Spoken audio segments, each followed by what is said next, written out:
Hello, baby girl. More. Hello, baby girl. Oh shit, wait.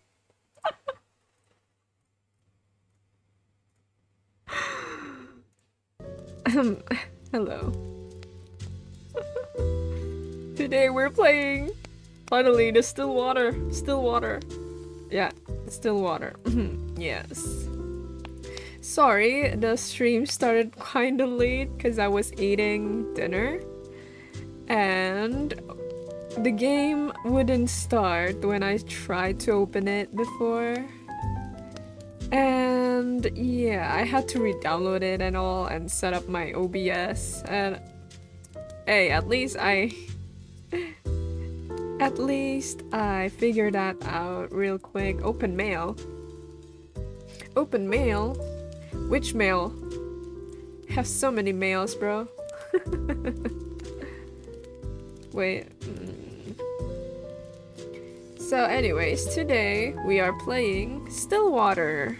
What is Stillwater? I wonder what it is.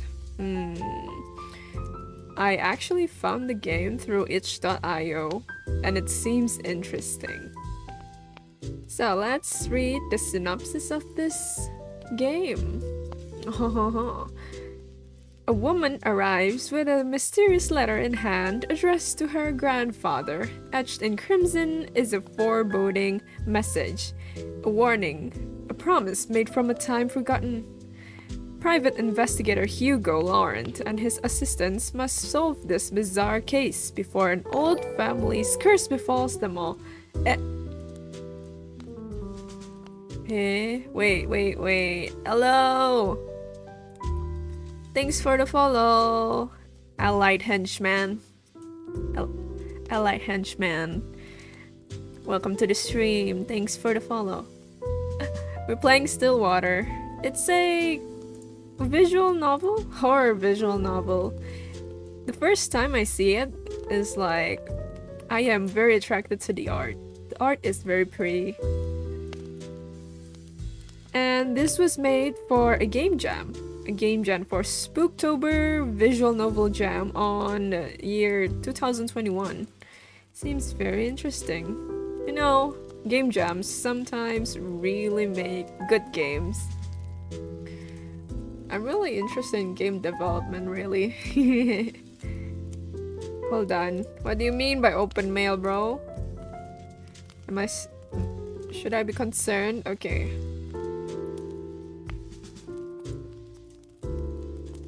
Okay. Also, by the way, look at this. I think I haven't shown you guys my Twitch audience yet. I made that slideshow to showcase everyone's art. Pretty cool, eh? Hehehe. Super cool. I love it. I love it so much.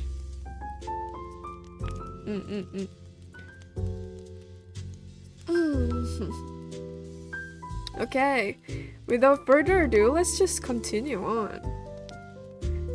We shall play Stillwater. Rawr.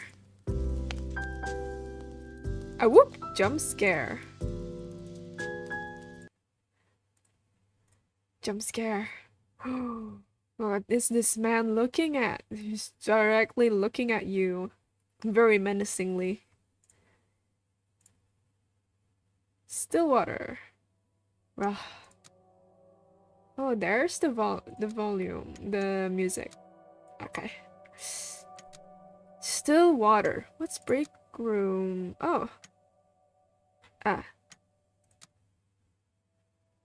Oh, these are the music. Okay. Stillwater. This is a work of fiction. The resemblance to any real-life people is purely coincidental. This game contains depiction of horror, mature themes, violence, and strong languages. Viewers' discretion is advised.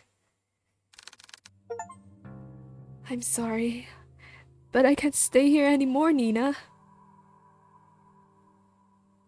Uh-oh. I feel like I'm going crazy.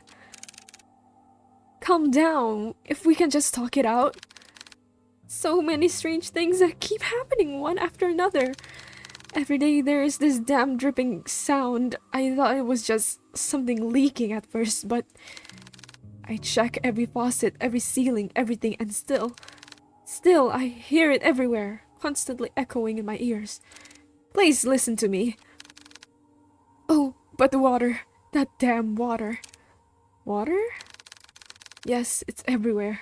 Pools of it are all over the house, and every time I try to mop it all up, another will appear. There's no end to it. But it's at night. It's at night when it comes. Ooh. Pretty creepy. What are you talking about? I hear someone or something walking along the hallways at night. That's scary. Okay, wait. Y'all are still in ads? Ad break? Okay, I'll just wait for y'all a little bit. 20 seconds. 20 seconds is fast. You can just stay there. Yeah, right, yeah. 8, 9, 7, 6, 5, 4, 3, 2, 1. Welcome back. Hi. I'm a loyal streamer for my viewers, aren't I? I waited for you guys. Shouldn't I get a hat pat and... Yeah. Maybe it's just my grandfather. No, Nina, it's not him. I thought it was, but it's not.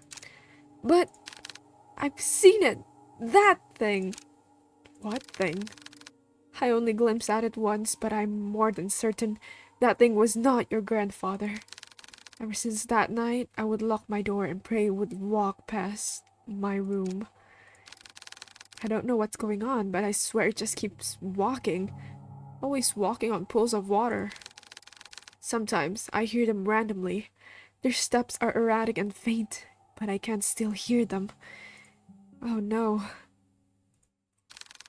But this steady pace up and down the halls. But I think recently it's no longer like that. What do you mean? Every morning, I follow to see where the wet footprints lead. It walks towards something more clearly than before. It would walk down the halls, climb the stairs, and turn corners. All of it I'd follow. Eventually, the trail would come to a stop. And it would all stop right by your grandfather's room. His room? If this is some sick joke to scare me away, then please stop. It's not a joke, Nina. I meant when I said that there is something wicked going on in his house. That can't be true. I know this is a lot, but you have to believe me. I can't stay here any longer. I'm sorry, Nina. It's okay. I understand. Thank you for taking care of my grandfather up until now. And I'm sorry for all the stress I've caused you. I'll be sure to pay you right away as soon as I... Nina, listen to me. I don't know what's happening around here, but... The woman on the phone cautiously looks around, turning her head constantly back and forth, looking over her shoulder to find if any others listening in.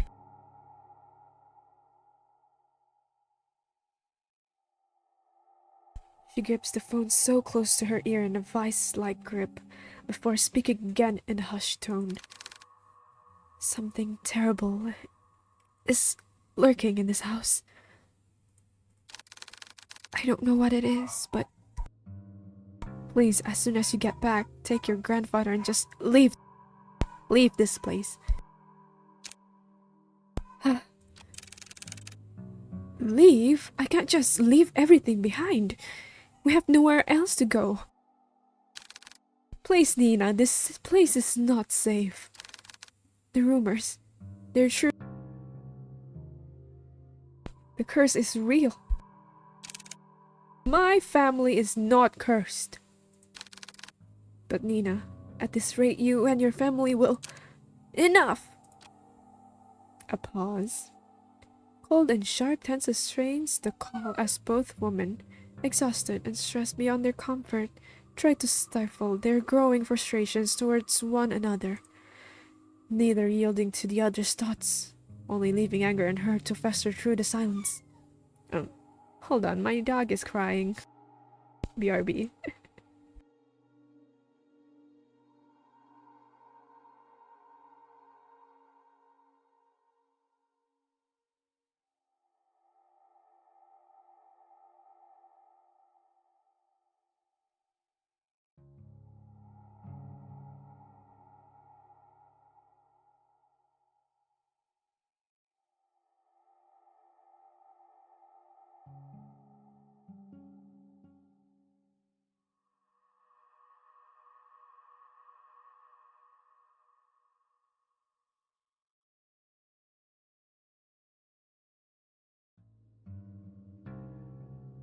Okay, let's continue. Things are getting interesting. Pretty much. After what feels like a suffocating stillness, Nina finally sighs heavily and responds bluntly to the caretaker. Look, I don't know what you heard or saw, but I can't just leave things like this. Whoever or whatever they are, they will answer to me. I won't let them have their way. I don't have time wasting my energy on this stupid curse. So if you can't help me, then so be it. I'll find a way. Strong woman. Nina. My grandfather's all I have left. He is all I have left. Oh, shoot. ... Ooh. Spooky. Wow, look at that man. Okay, look at here. It's speaking right through. Whoa. Dinner.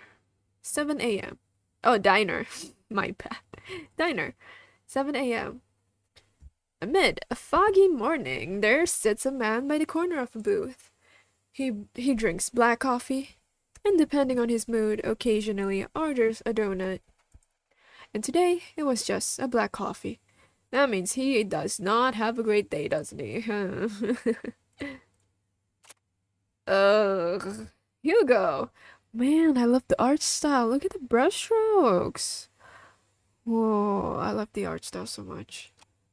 I swear I've never seen that amount of paperwork in my life. A freaking mountain worth of it. You're a valuable member of our team, Hugo. My foot.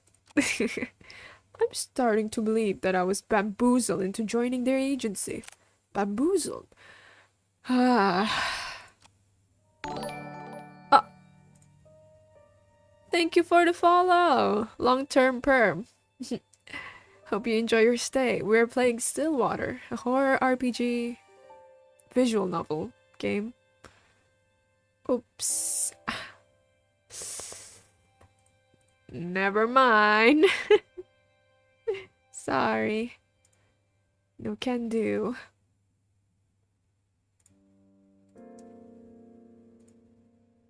Dum, dum, dum, dum, dum. Let's continue. Hugo Laurent, age 30, takes a good look at his cup of joe and chugs it all in one sitting. He then continues to grumble to himself about last night's grueling work at the office. I really need to find a different job. Man is tired.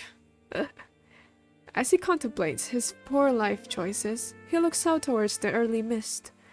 There was something inherently terrifying about the fog to him, how it engulfs everything and nothing. Even if it disappears, it always leaves behind traces. Mysterious. Proof of it remaining. Even in a quaint little town like this, I can't even run from my fate, I guess. Hugo finally stares at the compiled newspaper clippings he put together. Some of them from recent new events, but mainly all were past headlines of missing person cases. No matter how many times I see this, it's still just as hard to look at. Fixating case after case, he can't help but remind himself that there is a reason for all of this. An all too personal reason. Seeing strange things comes with a price. In the end, I'm the one doing this to myself. Sounds rough. Mind if I join, kuya? Oh, isn't kuya like a Filipino way to call someone a brother? Like, it's like sir, mister, bro, brother. Kuya is like the Filipino way. If I'm not wrong. Kuya. Kuya. An annoyingly familiar voice interrupts his train of thought. He slowly looks up to see the one responsible, although reluctantly. Good morning, Hugo. I like your style, bro. Wait a minute. Oh, he is one fine man. Hugo scowls and turns away from him. He then gathers the files and shoves it back into the binder. Meanwhile, the tall man take this as an initiative and sits at the opposite end of the booth. Closer! He greets the waitress passing by and orders himself the hefty body breakfast special with an extra plate. I see. As usual, the waitress is happy to oblige and goes back to the counter to relay his order. The man then looks back at Hugo. He sees the empty cup and now jumbled newspaper clippings, all the while Hugo is trying to ignore him. You really should eat something with that black coffee. Not ordering any donuts today. I'm fine, Noah. Ooh, his name is Noah. I'm just not in the mood, okay? Not even a little? There's a momentary silence between them both, before Noah disturbs it once more. Well, too bad for you. I ordered a big breakfast for the two of us. Aww. He's giving us a big treat. A breakfast treat. Thank you so much, Noah. 2? Oh, that looks delicious. As if the world could grace Noah with an even more perfect punchline. The food arrives. That's quick. What the hell did you order for the two of us? Just eat what you want to eat. Don't worry about me. Wow, mukhang masarap. Right, Hugo? Dude, I just know the Filipino? Pinoy? Is it called Pinoy? Yeah, Tagalog. Oh wait, yeah, Tagalog. The pronunciation is quite similar, or if not the same, with the Indonesian language, like mukhang masarap. Mukhang masarap. Yeah, right, Hugo. Are you even listening to me? Come on, we both know that you don't eat now. If you don't eat now, who knows when you will. And I'm not about to let you faint again. You fainted before? Dude, tell me about it. So, open wide. Ah! Yummers. Noah de Leon, age 27, a natural born charmer, is the only person in the world who lovingly threatens him to eat every day. Such a caring boy. Naruhodo? With a pensive look, Hugo finally gives in and eats the generous spoonful without further complaints. It's good. Right? Good food will always help cheer you up. Damn him. I got swept away again. Eat that veggies. There's no veggies though. Yeah, eat that breakfast set. You need it. Hard work will pay off if you have much energy. Oh, by the way, the chief will be out for a business trip. She mentioned it will be for a couple of days. When did she tell you this? I didn't hear anything about it. Yesterday, I think. Yesterday? She told me to sort out the cabinets yesterday. She didn't mention anything about the business trip. I guess it was a pretty sudden one. Well, I mean, she did tell me to tell you. And lucky me, I know where you go every morning. Thank you, bro. You know what? I'm not surprised anymore. Well, what do you want to do? We technically have the day off. I'm gonna head back to the office. There's a couple of boxes I didn't get a chance to sort out. In that case, I'll come with you. Why? You could just rest for the day. And pass up the opportunity to get to know you better, Kuya.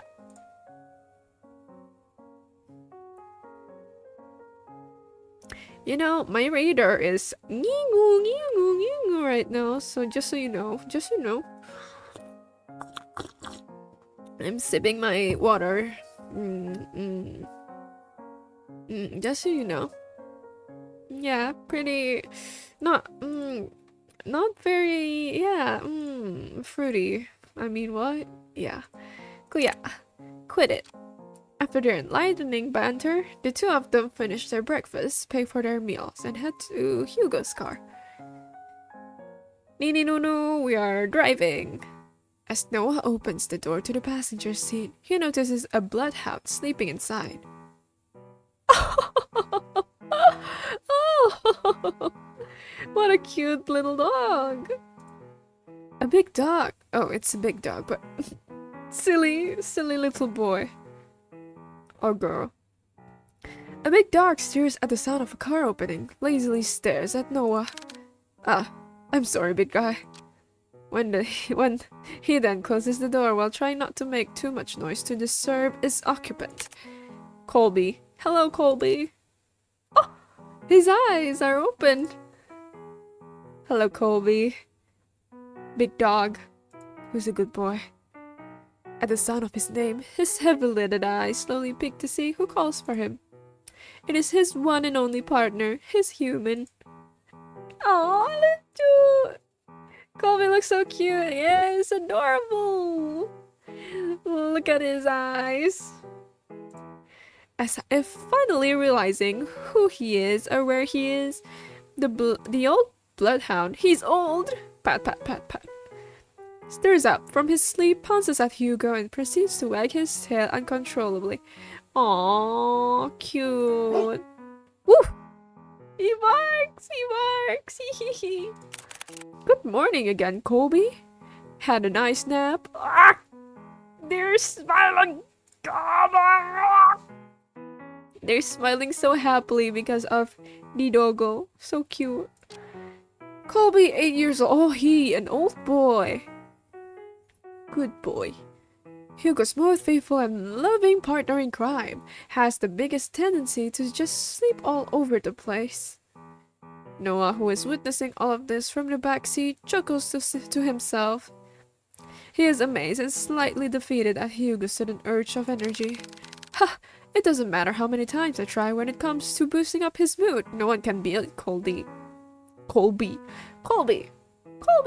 His eyes are closed again. Little puppy. Not a puppy, but yeah, cute. Dogo. Agency. 7:50 a.m. The three head back to the office. The space is just as the same as Hugo left it. A decent, organized mess. To his credit, for the amount of boxes he painstakingly went through, he believes he did a fair job. Albeit, it could have been better. Wow, you really outdid yourself, Hugo. It looks less crowded. Ah, shut it, will you? He likes to bully him, huh? I said I was gonna get to it. Woof! Thanks, boy. He's so cute. Look at him, just smiling for his dog. That's such a cute behavior. Pet and the owner. Before Hugo could continue to give deserved hat pats, he notices someone. A woman stands timidly peering outside from the storefront. She looks a bit frantic, and even more restless with her disheveled and ill-fitted clothes, drawing emphasis to her already too visible petite frame. The woman tries to grasp the door handle several times, but stops before she could touch it. Her brows furrow, agitated and distressed about something. So much to the point it is preventing her from simply reaching out for help. However, When she finally makes eye contact with Hugo, she immediately rushes in. Oh, she looks tired as fudge. Oh no, girl, you okay? You haven't been sleeping for weeks, maybe. I'm so sorry. I know that the close sign is up, but I saw you come in and I... Are you alright, miss? I need your help. My grandfather, he... Before she can continue explaining, Noah swiftly cuts in front of Hugo and intervenes, in all too practiced manner. It's okay, miss. We'll hear what you have to say. Wow, okay, bro. I see how it is. So please, why don't you sit right over there? Noah gestures to one of the empty seats at the other side of the office. The poor woman hesitates for a moment. She clutches desperately to the strap of her purse, her eyes focusing on apprehensively on them. And at the gestured seat, sit down, yeah. After mulling over Noah's offer, she quickly glances back and nods. The woman then walks towards the corner of the room and sits at the edge of the sofa. Her posture is very intense, giving no signs of comfort for even the brief moment of peace. Ahem! Can you start off by telling us your name? I apologize for earlier. I'm usually a bit more composed than this, but I guess I'm failing at that too. My name is Nina Mortimer. It's the woman on the phone. Hello, Miss Nina. My name is Noah de Leon. I'm one of the assistants here. That big guy next to you is our other lovely assistant, Colby. Aw, smile. And the one brooding over here is private investigator Hugo Laurent. I'm brooding, I'm just tired. And our chief is away on business. But I think we can still accommodate you. So, how can we help, Miss Nina? Just for a moment, Nina appeared a bit more lax, more hopeful, maybe even relieved that from this warm welcome. However, she once again tenses up. The guilt and shame come rushing back to her, visible by the creases of her brow as she once again realizes why she is here. Gonna report the bad news, huh? I need help watching over my grandfather tonight. Oh no, yeah. Maybe the woman, the caretaker, left, if I'm not wrong, right? Tonight? Yes, I know this is a strange request, but my hands are tied on this. It has to be tonight. I'm sorry, Miss Nina, but I don't quite understand. Is your grandfather in any danger? I think someone is trying to take him away. Huh? Take him? Miss Nina, I think you should contact the police right away. They are far more equipped at handling this kind of situation. No, they're not. Oh no. She is shook. I've tried requesting their help, but they've given me the same answer verbatim for weeks now. They would send someone out to watch over the manor for the entire day. But by the end of their routine, they would always report back that nothing's unusual. They saw no one else leaving or arriving at the house other than me or the caretaker. And despite telling them all in detail about the letters and all the strange things that's been happening, there's nothing they can do about it, but just sit around until it escalates even more. Yeah, bye, nah. I can't wait any longer. Any more than this, then it'll all be too late. So, it's quite an urgent matter, huh? Naruhodo? If only I knew who Louis was. Louis? She lets out a gasp. Her hands shot out to cover her mouth, realizing she had said too much so carelessly. She tries to avert their gaze, but Hugo stares persistently at her, Miss Nina, who is Louise? Are they the one causing all of this? Once more, she contemplates, her brows knit closely together as she bites her lips nervously. It's as if the words she wanted to say have suddenly died out, too heavy to even utter. A mistake she can't take back.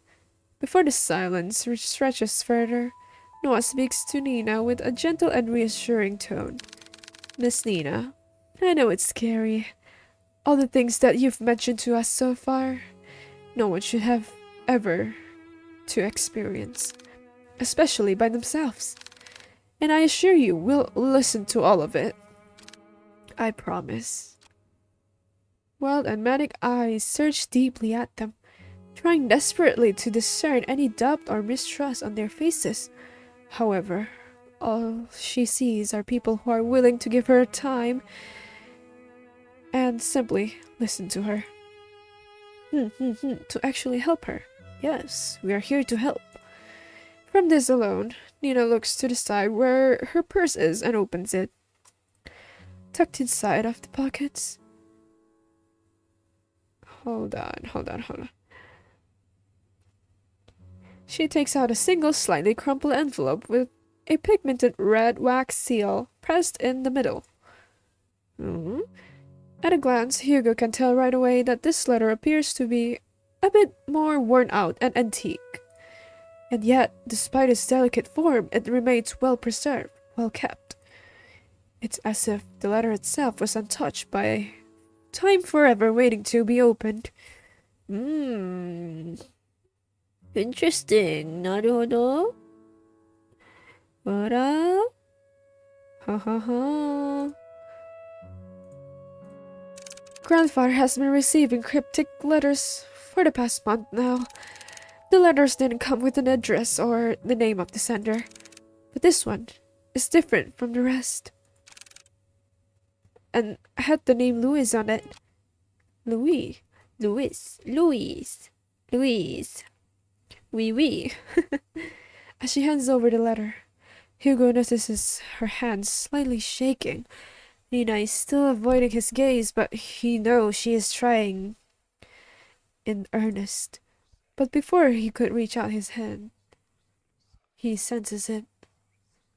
A faint shift in the room, unnoticeable to the others, but all too glaringly clear to him.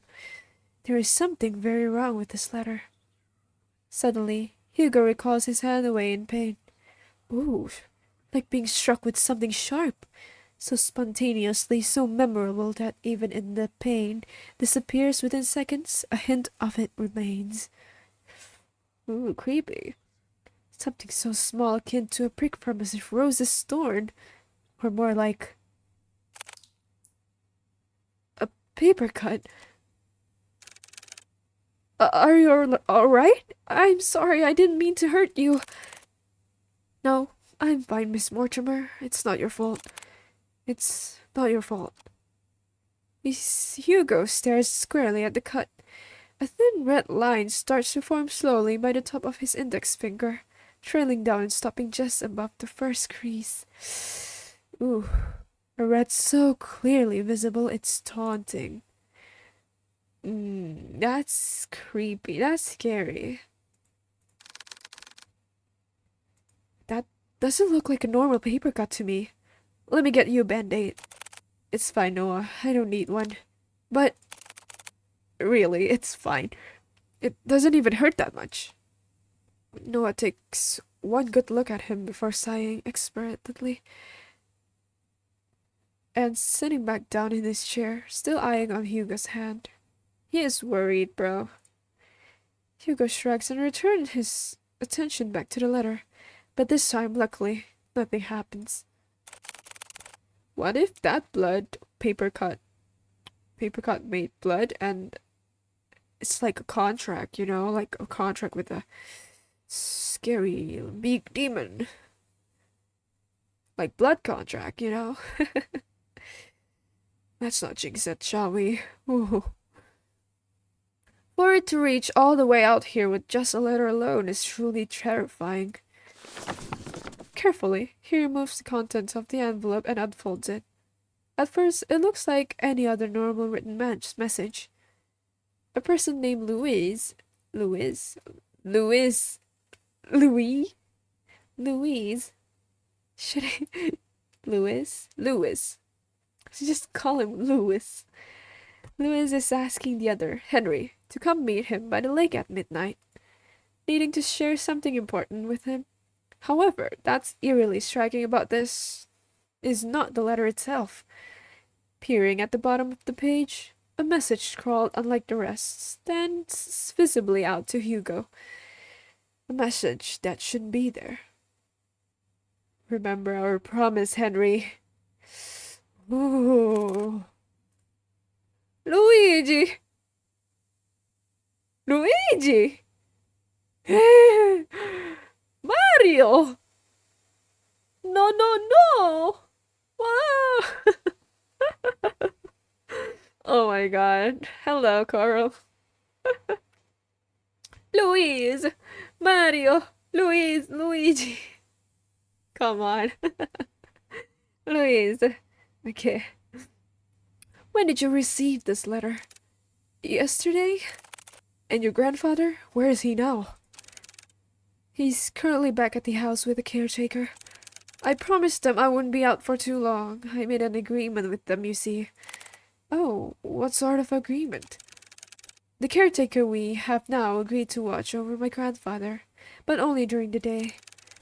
Before nightfall, they would leave exactly at the same time.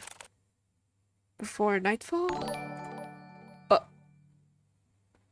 Hey, yo! Hi! Still busy with thesis? Oh shit, thesis!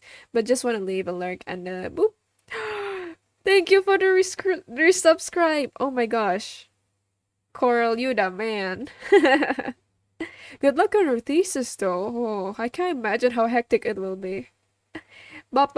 Yeah, let's go. Bop. Oh yeah, more emotes incoming, by the way. It's in the making right now.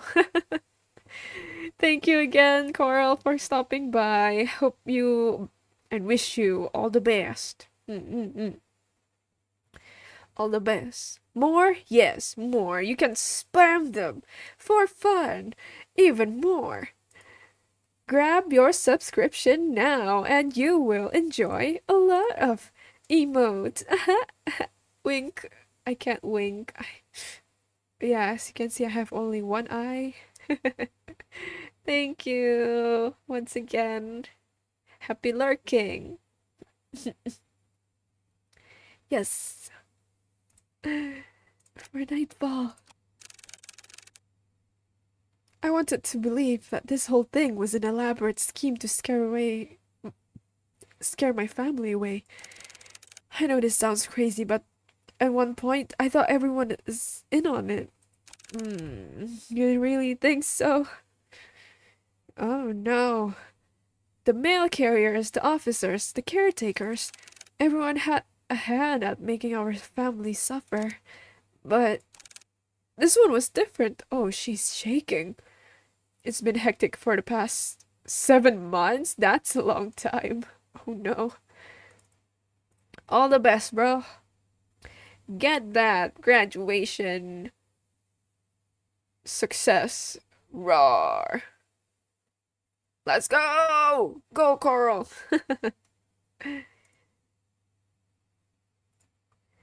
This one was different.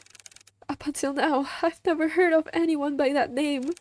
Not a relative or family friend. But they clearly know who grandfather is. If I don't do something about this, I'll lose. I'll lose him too.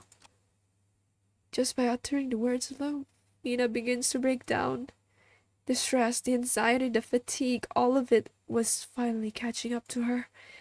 Her body hunches forward, her hands press close to her eyes as she tries to cover the stream of tears running down her face. Oh, was that the dog trying to comfort her? Kawaii. Oops. As an act of comfort, Colby sits closer to Nina while Noah fetches tissue for her. Poor woman. We need to help her. Hugo, on the other hand, is puzzled. She said this whole thing has been going on for the past month, but something doesn't add up. And before nightfall, I think there is more to this that she is not admitting. Whatever happened with the letter, I'm more than certain that whoever or whatever Louis is, they're coming for blood. Shoot. What if I reject the case? Hey, let's save, really. Quick save. You know what? Let's save here.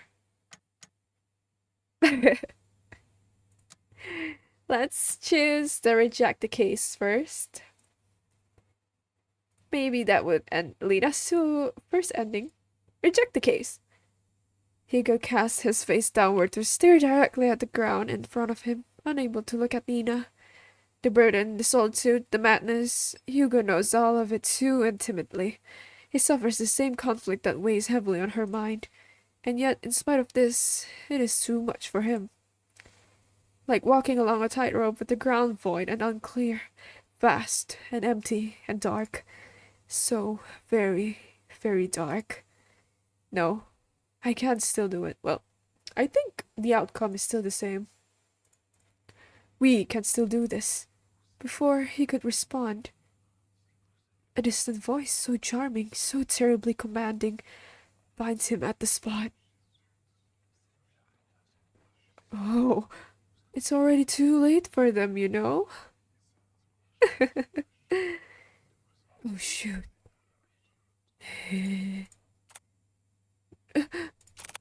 No, not here. A dull but yet distinct pulsating sound, so rhythmic in its tune, starts its maddening melody. From the top of his crown down to the base of his skull, he feels it, all present and daunting. Just let go. Let me help you. No, I can't do it. If you would just let me... Snake-like hands wrap around his head so closely, squeezing over so tightly that he can't help but try to shut his eyes from the pain. Such a kind person you are, Hugo. Hugo tries to ground himself. He tries to remind himself to breathe. Sweet and beloved friend. To remember that there are other people that care for him. The joy and warmth of their company. I wish you could have done the same for me. To remember that he is here and present, that he is useless. Oh, shoot. Have they kissed yet? Not here? No. Not yet. Not yet, Sam. Sampah. Sampah masyarakat. No.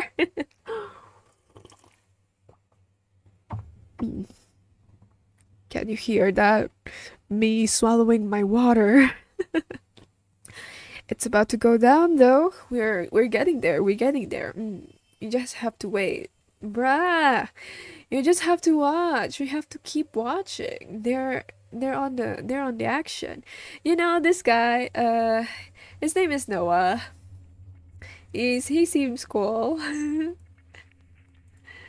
Hugo, hey, what's wrong? Tugging at Hugo's coat, Noah tries to catch his attention but fails as he notices something amiss. Hugo? There is a despondent look on Hugo's face, his eyes distinctly shrouded by a deep haze as if lost in them. He won't budge, no matter how many times Noah tries to tug or shake him, he still will not respond. But for Hugo, he can hear everything. Like a paralysis he can't wake from. His body sits there, motionless and detached from everything. Desperate and concerned, Noah turns to Nina and ushers in a sincere apology. I'm sorry, Miss Nina, but I don't think we can help you at the moment. If you would just come back a bit later, then we can. No, it's fine. There won't be a next time. Hugo winces at her cold and blunt remark. No, wait, Miss Mortimer, please.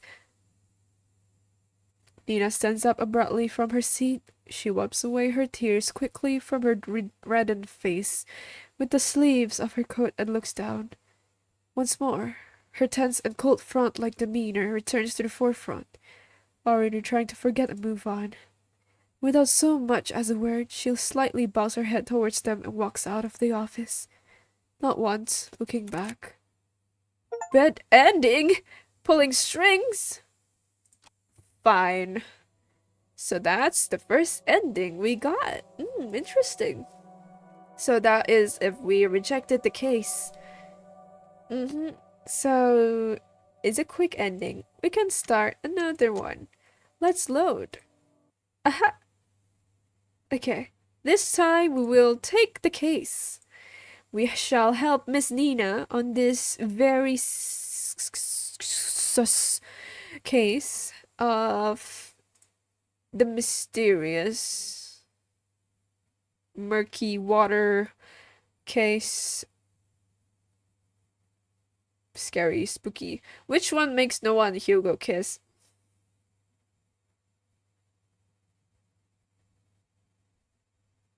Anyways. My junior logo looks hella fire. Thank you. I've updated my overlay for a bit. Do you want more tissues? We'll do it. We accept the case. Da-da-da, mission accepted. We'll take on your case. Of course we will. Let's go. For a moment, everything goes still. Their eyes and attention are solely directed at Hugo, whose eyes have a certain glint to them, now unwavering and more determined than ever. Naruhodo, naruhodo, naruhodo, naruhodo, ha ha, ho ha, ho ha. Before anyone else speaks, Nina stands up, wipes away any stray tears from her face, and walks up to him. You'll take it? Hugo simply nods. Thank you! Thank you! You don't know how much this means to me. We're glad to help, Miss Nina. Just call me Nina. Well, Nina, we'll do our best. Nina smiles at Hugo and Noah in gratitude. Her eyes renew with a faint gleam, a hope that maybe things will change for her and her family for the better. Before heading out, Nina reaches into her bag once more. She takes out a small piece of paper and a pen and hastily starts jotting down something. 4970 Church Street. I best be on my way now. I'll let grandfather know ahead of time you'll be coming. Also, this is my address. I'll be sure to greet all of you when you all arrive. And thank you again, truly. Ah-da-da. Okay. She politely bows to them and walks out of the office, already reaching into her purse for the keys. Her car keys! Naruhodo! We are going on an adventure to this spooky house. Spooky house. Yeah.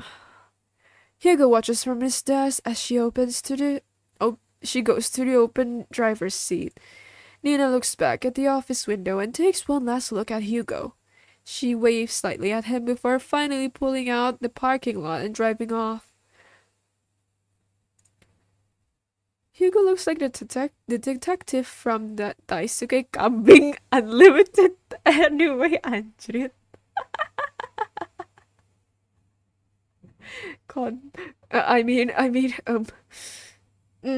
I see what you mean. But he's not a brunette, though. Oh, wait, no, he's not a blonde. I'm say so. I'm say so.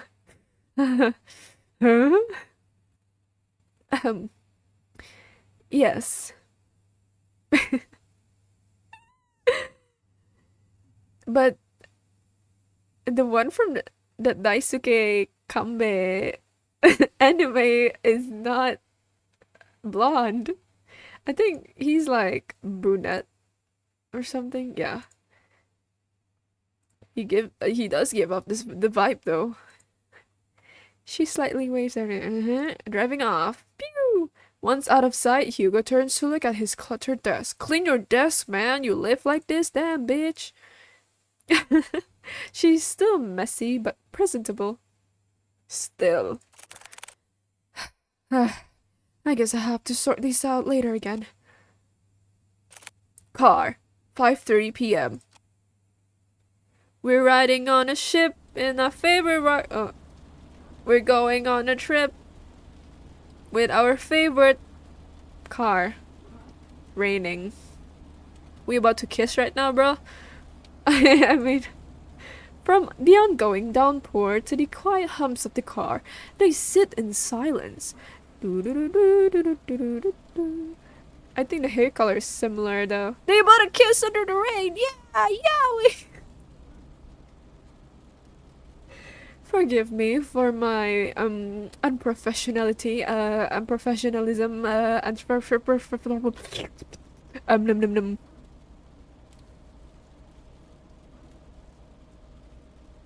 They sit in silence.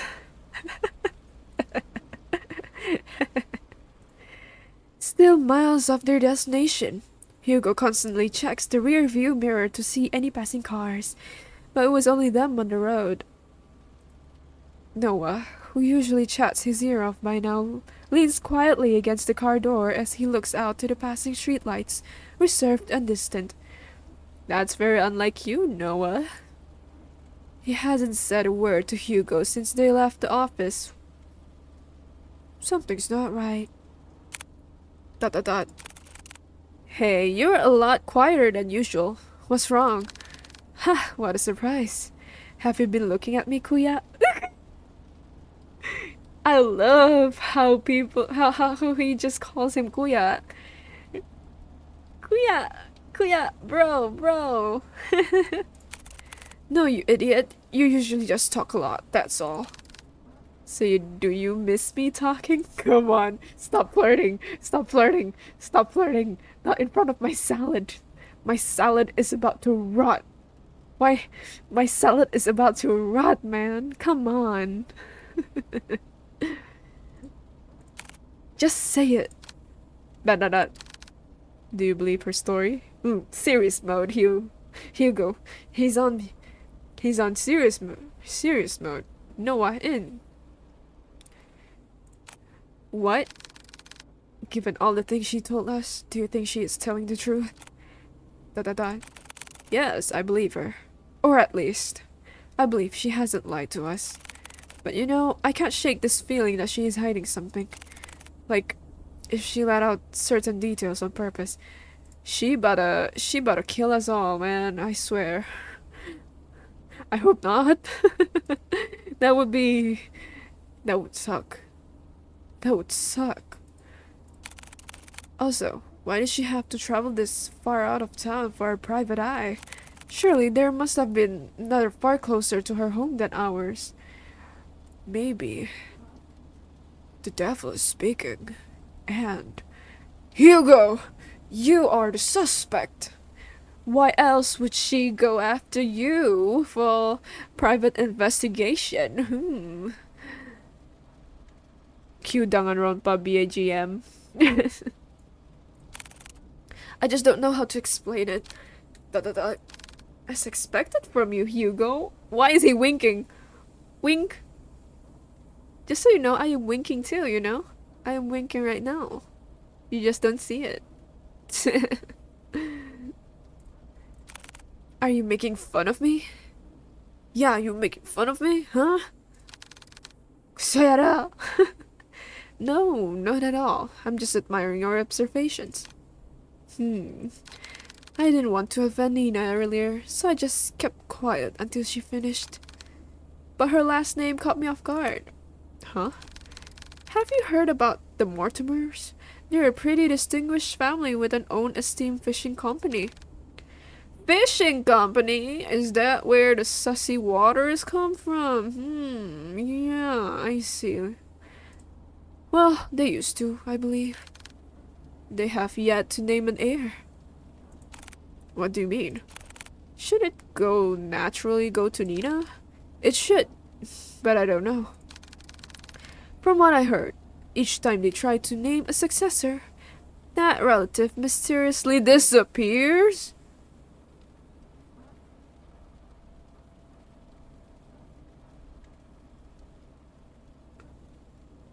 Lore drop! Huh? Gone without a trace, or so anyone thought. Their bodies would soon turn up months after. Oh no. Like, in the water? Just whoopsie daisies, a body of water, body on the water. Oh no, it's a relative. Oh no, they're gone. Oh no. And you know that's what's strange? All of them have been labeled as accidents by local news. Oh yeah. Can't trust the local news anymore, eh? No foul play, just another unfortunate loss for the family. They've been struck with so many tragedies that over time, people began to believe that they were cursed or something. Cursed. I think I can understand why she wouldn't go to the police again. They would most likely thought she was seeing things and went along with the procedures just to keep face. But deep down, they must have thought she had gone mad. I can't imagine all of this for Nina. And most of all, who knows what we'll find there? Is that why you've decided to come with me? Well, partially. What's with that smug expression, Noah? Come on. I'm more worried about you, though. Why are you blushing? Hey. Damn it. I know what you are, Noah. Come on, man. Me? Why? Think of it this way. I am the appointed driver. Oh, so he's driving. When you decide to do some pretty reckless shit, I'll be there to drive you to the local hospital. My bro? What reckless shit has Hugo been into? Interesting. Ugh. Besides, 2 is better than 1. Exactly. I was fine with Colby coming with me. Where's Colby? Why is he not here with us right now? Oh, he is! Oh, hi Colby! Pat, I want the pet pat. Well, have you heard that 3 is better than 2?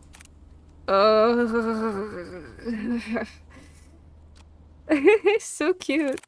Mortimer Estate, 6 p.m. Whoa. The uneasiness. I can feel it. The uneasiness.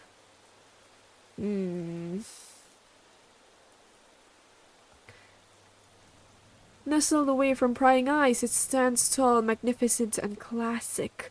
Truly, a rarity only afforded to be privileged. And yet, with all its opulence, it looms from the distance. Hugo and Noah could only gaze at the sheer scale of the manor.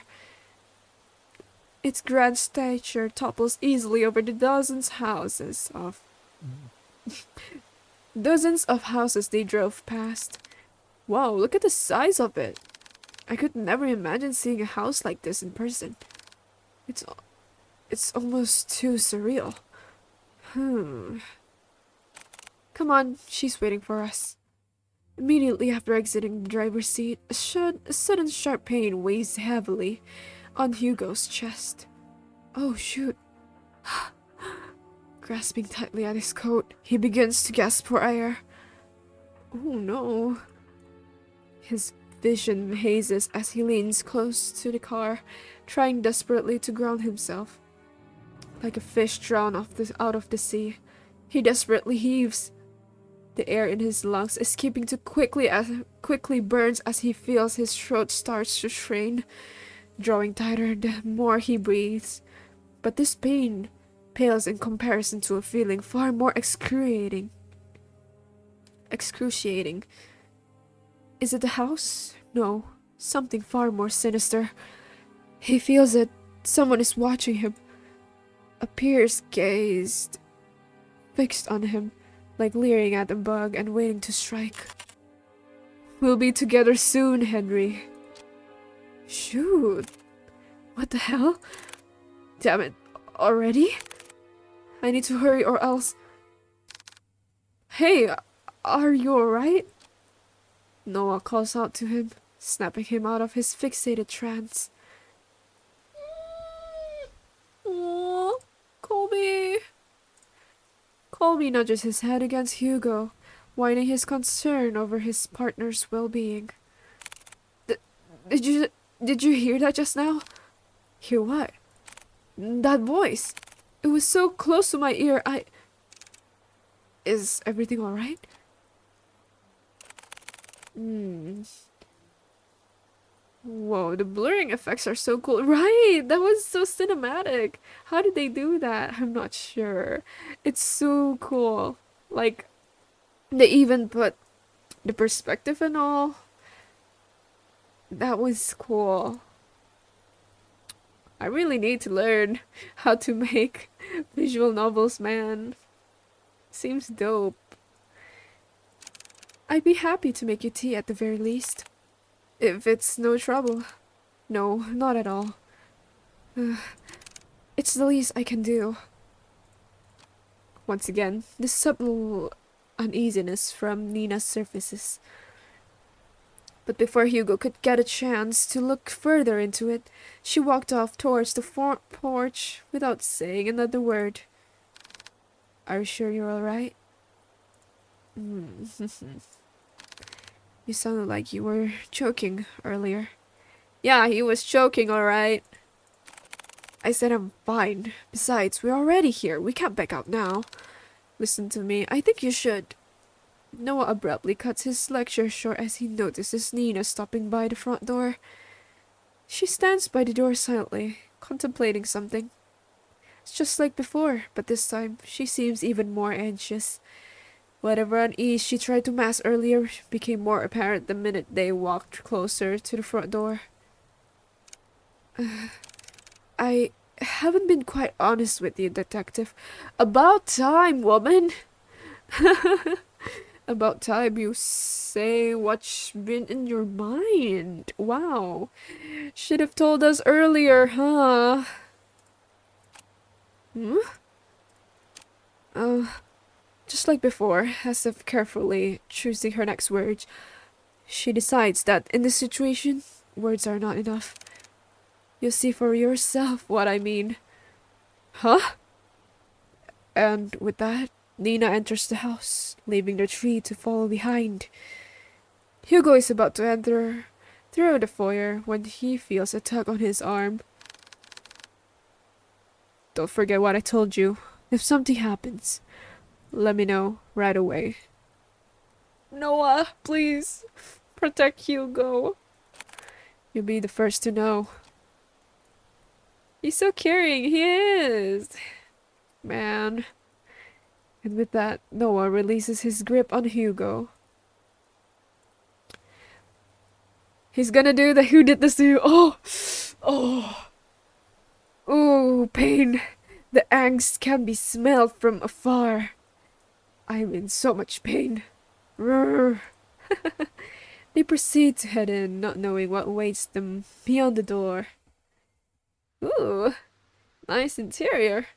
Greeted with a brightly lit hallway, Hugo notes immediately that the interior is just as grand, adorned with floral accents and antique furnishings. The house itself exudes the word elegance, a classic and rustic charm with the walls and floorings made from the finest wood. Hugo couldn't help but gape when he walked in. However, he notices something even more distinct than the splendor. Behind the seemingly perfect veneer, an unsettling air breathes throughout the house, leaving no rooms for doubt that the inside is far more terrifying than the outside. Something is inside and we do not want to know about that. No. Please, come this way. Ah, that's the grandpapa. Yeah, hi, grandpapa.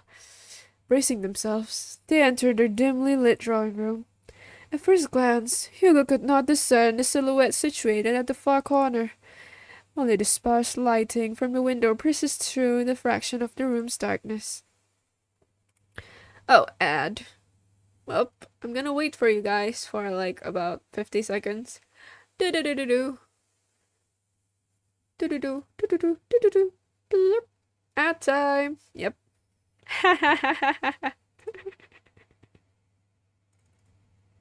Clown. Yeah, we'll be waiting for our viewers to get through the ads. Come in, sorry. I seriously need to set up my ad thing. Huh? Maybe soon, okay? I swear. Promise me. I promise. I promise you. Are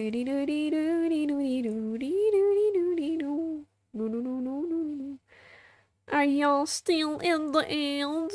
Please let me know if you're out of the ads. Are you guys black? You better be black. You better be black. Well, you better be back. Back, let's go. Welcome back, my dear viewers. Mwah, mwah, mwah, mwah. Mwah, mwah, mwah, mwah. I missed you guys, even though it's only 50 seconds. I waited for you guys so I can continue. Okay, let's continue. Wee wee. Grandpapa? However, as they approach closer to the silhouette, Hugo now understands the reason of all Nina's unsettling vagueness. Grandfather, we have a guest. We have guests. Holy fuck.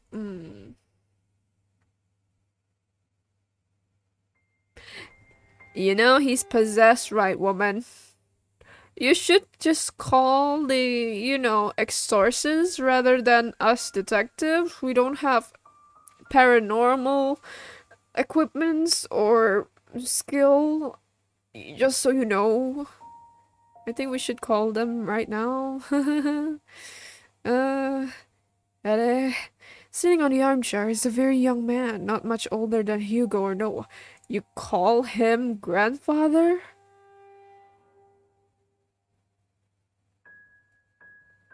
This young man, grandfather? He is dressed modestly and shares none of the imposing presence of the manor. Wow, he is creepy. He is somewhat handsome. He is. For a possessed man?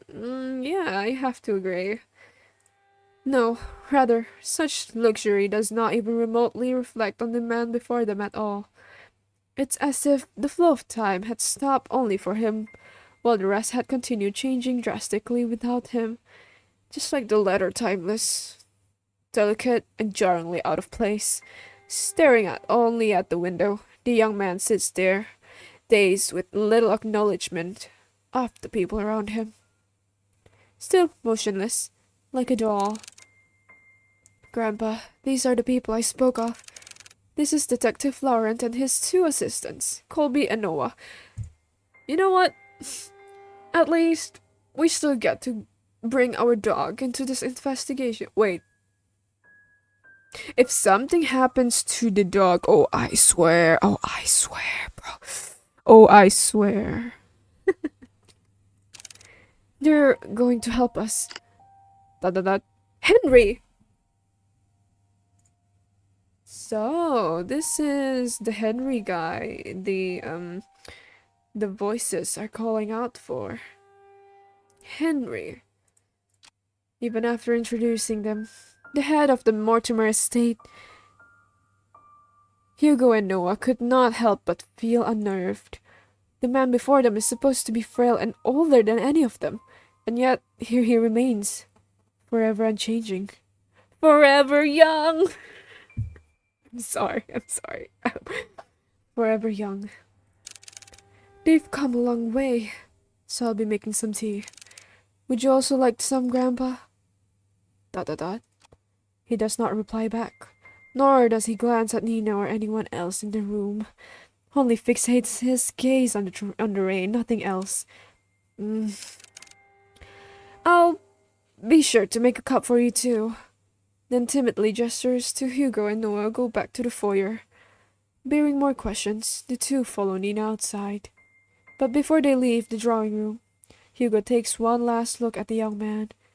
There is an all too familiar air about Henry Mortimer. His eyes are similar to his own. Heh? Dada. Wait a minute. Yeah. Green eyes! I will never skip that detail. I knew it! Hugo has something to do with this case. So sus. Man is sus. Whatever he must be longing for, Hugo knows it will never end well. Goodbye. Nina, that man. Yes, he is my grandfather. The one I asked you all to watch over. I know this is hard to believe, but Nina draws something out of her pocket. Eh? It's an old picture of a handsome man with slick back hair wearing the finest of suits. The gentleman in the picture has a different air to him, one of wealth and power, none of which reflects at all on the current Henry Mortimer. Naruhodo. That is weird. But this old man in the picture is fine. It's almost as if looking at two different people. Maybe. What's with the hot man here? I don't know. As the artist and a game developer, we're eating this shit up though, right? We're eating this shit up, real. And this isn't much to go by, but believe me, they are the same person. Okay, what if this old grandfather guy, man, yeah, him, like, maybe a curse, question mark, made him see more, like his body clock just go in reverse. The more he gets older, the more he gets younger physically. He's not functioning very well though. Then why does he look so young? It happened a few nights ago.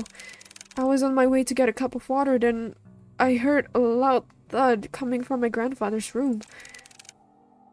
I was worried that something fell over, so I went to go check. When I opened the door, I found him collapsed on the ground. I rushed to help him up, but when I did, he looked so different. He wore the same clothes that my grandpa wore that night. And his face, I recognized his face. He looked younger. So many things were rushing through my head at the moment, and yet I knew he felt familiar to me. I know it sounds bizarre the more I talk about it, but that's what happened. That was also the same night I found that letter. It was next to him. Already opened. Naruhodo. So, that, let's say demon monster thingy. Okay, not gonna lie, yeah. I'm sorry again for all of this. No matter who I went to, they either said something was wrong with me or my family. With everything going on, maybe they're right. The pots of water, their letters, Louise. And now this. Eh? I got this messed up in my head, but I thought you were playing a date with death. I was not focused at all.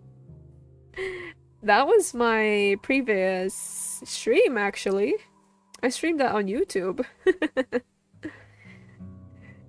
Yeah. I did play that game before. It was a fun one, though. You should check it out. No problem. No worries. Yeah.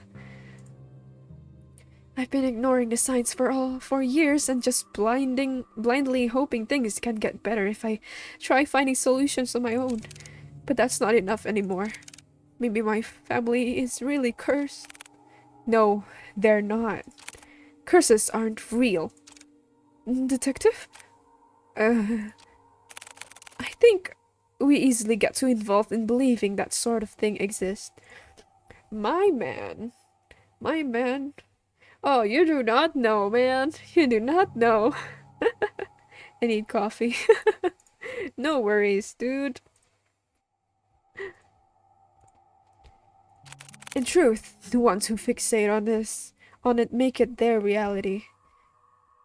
That's true. In a way, that's true. Like, if you think too much on paranormal stuff, They become too real. Closer to you than expected, actually. Rumors, doubts, lies, all of those things are what they want to become real. Deep-rooted emotions like that can't possibly be healed or fixed right away. But like a curse, those emotions drag other people down with them. Personally, I think you were caught up in all of this. But I assure you, we'll see this through. For you and Mr. Mortimer. Thank you. Thank you. Good. Now, our first priority is to find out more about Louise. Nina, the letter you showed us back at the agency. Do you have it with you? Ah, yes, it's here. Do you mind if I borrow it for a bit? I'll be sure to give it back. Of course, but what are you going to do with it? I've searched everything on that letter. I still couldn't come up with clues. I'll be using it as a reference or a guide, if you will. I'm afraid I can't discuss too much on the process. Trade secret and all. Of course. I'll check upstairs. Noah, you and Colby check the ground floor. Got it, winky face. You and that wink. Silly little wink. Of course. They got closer. Before they leave to do their own investigations, Hugo grabs a hold of Noah's shoulder. He leans in, close enough for Nina to not hear. Oops. Keep a close eye on Mr. Mortimer and Nina. Especially Nina. Oops. Got it, sir. Yes. I don't want her to be dragged any more than she already is. So whatever happens, keep her safe. Hi, Banjo! Oi. Of course. Hugo, you... Fine. But remember to yell for me, okay? I know. Thank you, Noah. I'm counting on you. Woof! Woof! Buck! You too, boy. Let's go! And... there he goes. Yeah, I bet. With a final nod at them, Hugo then goes towards the staircase and head upwards. Noah stares for a moment longer at Hugo's back before he disappears into the first floor. He then turns to look at Colby. Well, it's time to get to work. Right, Colby? Woo! Investigation start. Objective is to look around the area for objects to proceed the story. Use the arrow or the arrow keys to move to a different area. Outlines will appear on the clickable object. On the top right is a hint button. Click it will highlight an object you missed. Alright. Mr. Mortimer still sits motionless by the corner of the room, his gaze never leaving the rain. Woof! Alright. What do we have here? Nothing? Alright, let's go here. What's over here? Nothing to click on. Pot. A delicate arrangement of violets and white roses. They seem to be fresh and fairly new. Cabinet. A large bookshelf stands close to the entranceway. It contains a couple of photo albums and a few phone books. Phone. An old rotary dial phone. It looks like it's still in good use. Is there anything else?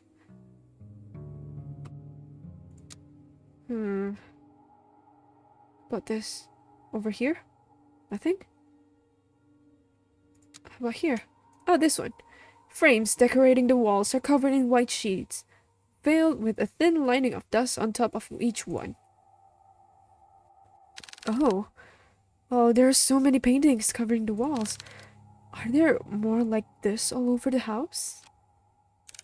Yes, my grandfather commissioned many back in the day, but sadly he doesn't do that anymore.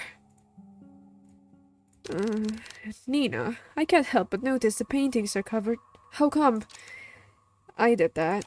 I covered them up For my grandfather's sake. For his sake? Yeah, he was pretty obsessed with them, you see. There were times when he would mutter to himself and would just stare at the paintings for days on end. It worried me so much that I had to cover them all. Since then, he hasn't stared at any of them.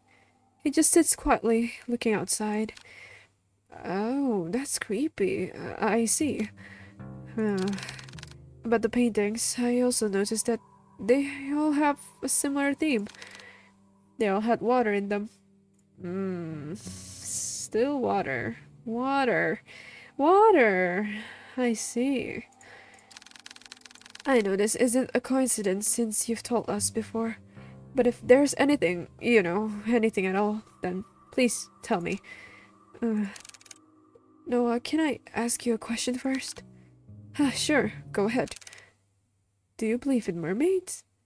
Ah, we're in that topic, huh? So you're talking about sirens, mermaids, and such. Mermaids? I don't suppose so. I don't suppose I do. Why? Casting her gaze to the floor, Nina anxiously fidgets and tightly clasps her hands together. She then briefly sighs and continues, Well, there's this story, or rather, more like a fairy tale, that my family had passed down. A fairy tale? Yes, it feels like one to me. It was about a fisherman who fell in love with a mermaid. Every day and night, he would go out by the shore to gaze at her beauty, but one day she vanished, leaving him confused and heartbroken. Determined, he would sail many seas for a chance to meet her again. Sailing from coast to coast, new lands beyond and back he would go. Wasn't there an RPG Maker game about mermaids? Yeah, there is. It's like, what is it called again? There's definitely one, I remember. It's like Swamp something? Little Mermaid? Not Little Mermaid, I don't know. But yeah, definitely there is. Like the theme is greenish color too. Close. Sailing from coast to coast, new lands beyond and back he would go.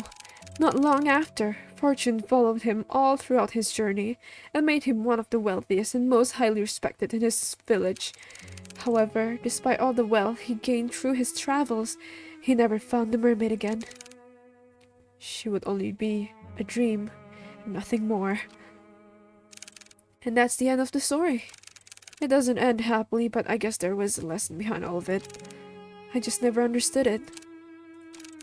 What do you think happened to the mermaid? I know it's an exaggeration, and yet I can't help but wonder. It's hard to say. I just feel bad for both of them.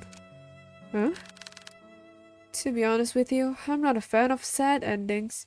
Oh, this better have no sad endings. If it were me, I would wish the fisherman and the mermaid could see each other again. Or at least that's what I think.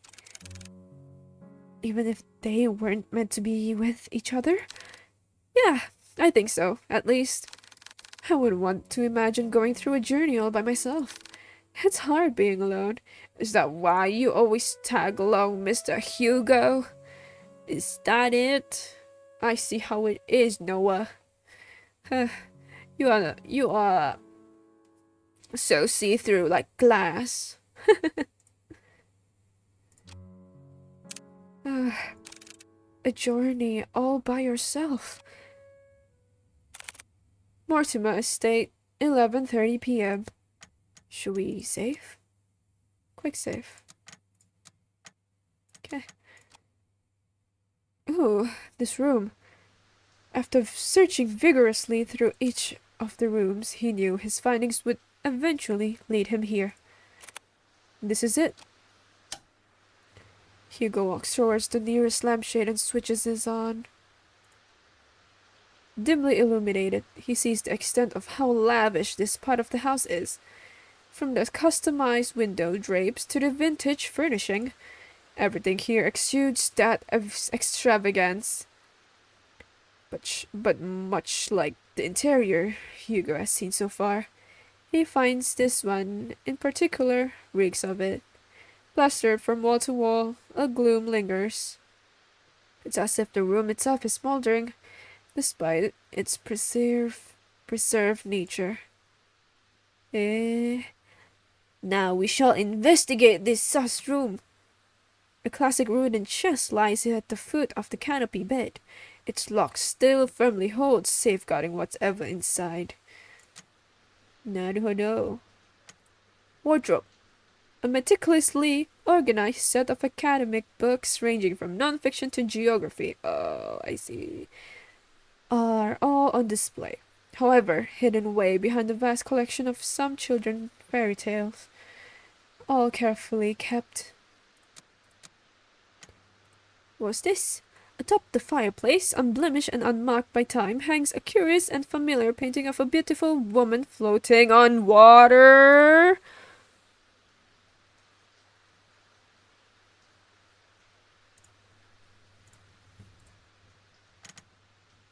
Oh, do we not get to see the painting? Papers. Scattered piece of paper, all forgotten, lie waiting on the cold floor. Heavily etched markings are found scrawled all over the papers. Tea. A pristine pearl white tea set sits impatiently by untouched and unused for quite some time. Oh, an old photo of a lost time. A sweet summertime memory. Summertime memory? Of a little girl with her beloved grandfather. Summertime memory reminds me of that Kagero project song. Kagero. Okay, what else is left? What hasn't been picked or checked out? Let me see. Anything else? Mirror? Chair? Anything? Anything at all? Chair? Chair? Chair? Chair?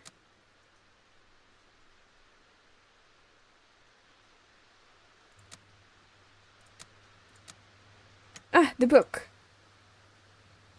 A leather-bound journal rests on the edge of the table. Its pages are torn out so haphazardly that the binding itself is starting to fall out. I need to hurry. I don't want to stay here for too long. Mortimer Estate, 11:50 p.m.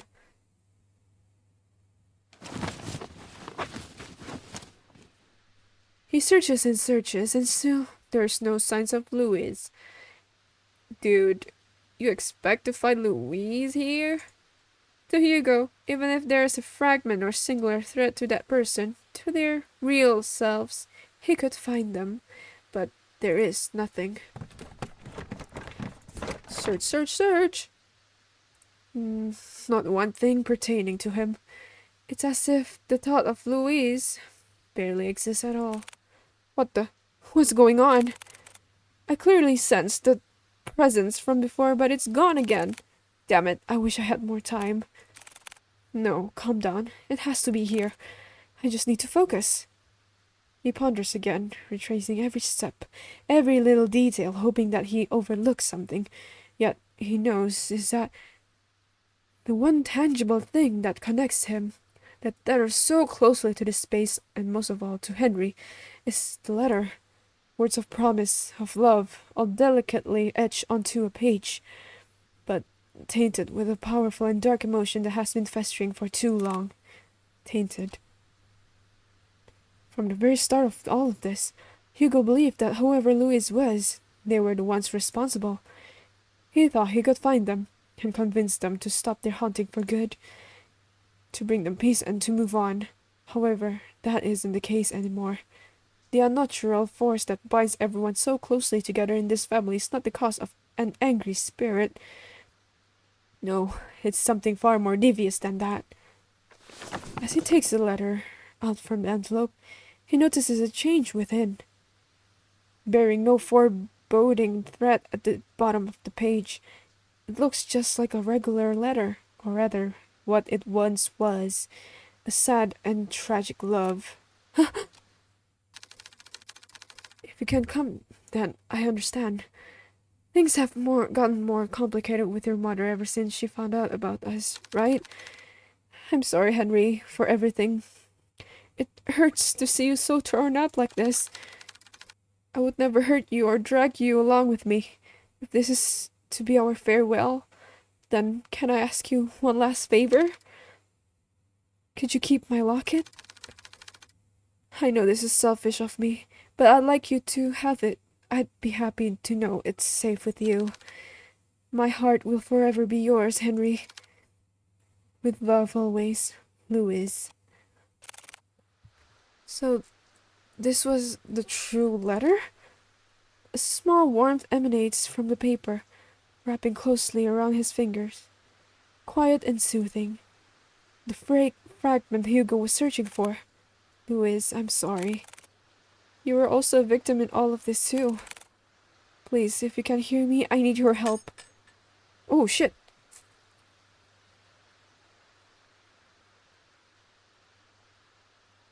Without warning, the sound of a click can be heard across the bedroom, as if something unlocked itself.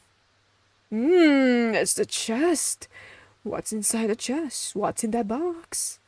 Hugo turns his head towards the sound and sees the chest. Oh boy. Unlike the other furniture, its dark and rustic features have not been maintained well, left to rot on its own. Oh, suddenly he stops at the sound of a sweet voice whispering to him, beckoning him towards the fireplace. Come here, my dear, sweet boy. Oh, frick, we have to save. Here we go. Alright, guys, which one are we picking first? Go to the painting or do not go to the painting? I would probably choose the second one because, bro, I am falling for that shit. If we are curious, we have to go to the painting. Why else would we not go?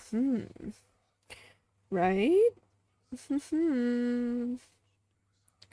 Let us go to the painting. Or you don't go to the paint. Wait, okay, I saved in between the choice already. Let's go. Don't go to the painting. No, stay focused, Hugo. I won't let it get to me. Preparing himself, he heads towards the chest and opens it. Inside, scrambled together, are bunches of notebooks and small trinkets. Hugo continues to rummage through when he stumbles across an old newspaper article. Young man found dead by the lake.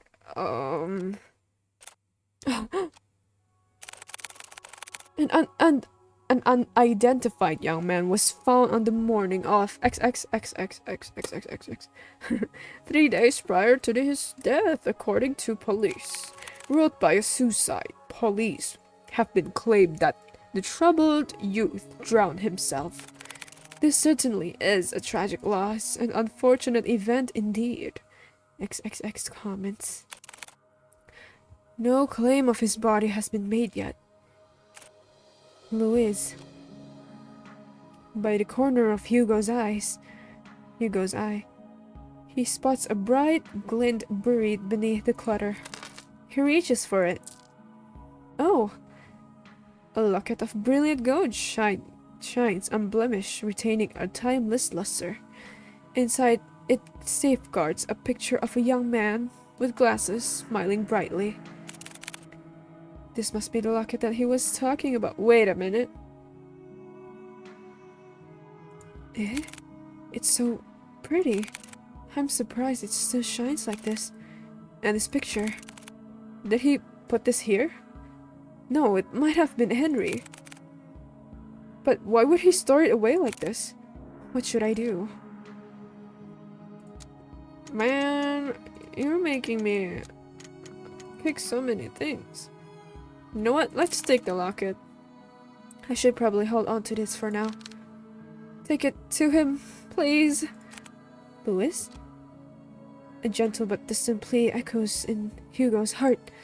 A forgotten ache of yearning and regret grips him deeply. Is this a love story between Hugo and Louis? Oh no! Dude, that's just sad. Feeling not of his own, start to rise like small rippers on the pond, wanting to be found again and remembered. Don't worry, I'll bring it to him. I'll make sure of it. Hugo is about to put everything back into the chest when he feels a wet and cold sensation crawling up his leg. Oh.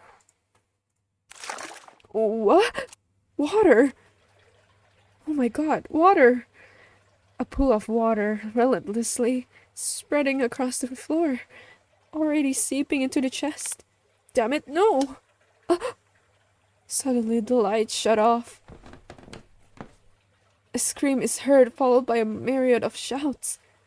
Hugo is about to call out to Noah, but stops at the sight of a pale feet before him. Huh? Ada. Looming over him stands a tall, ominous figure. His face is shrouded in complete darkness, devoid of any human emotion. It appears as a young man, but Hugo knows it's far from it. You know what they say about big feet?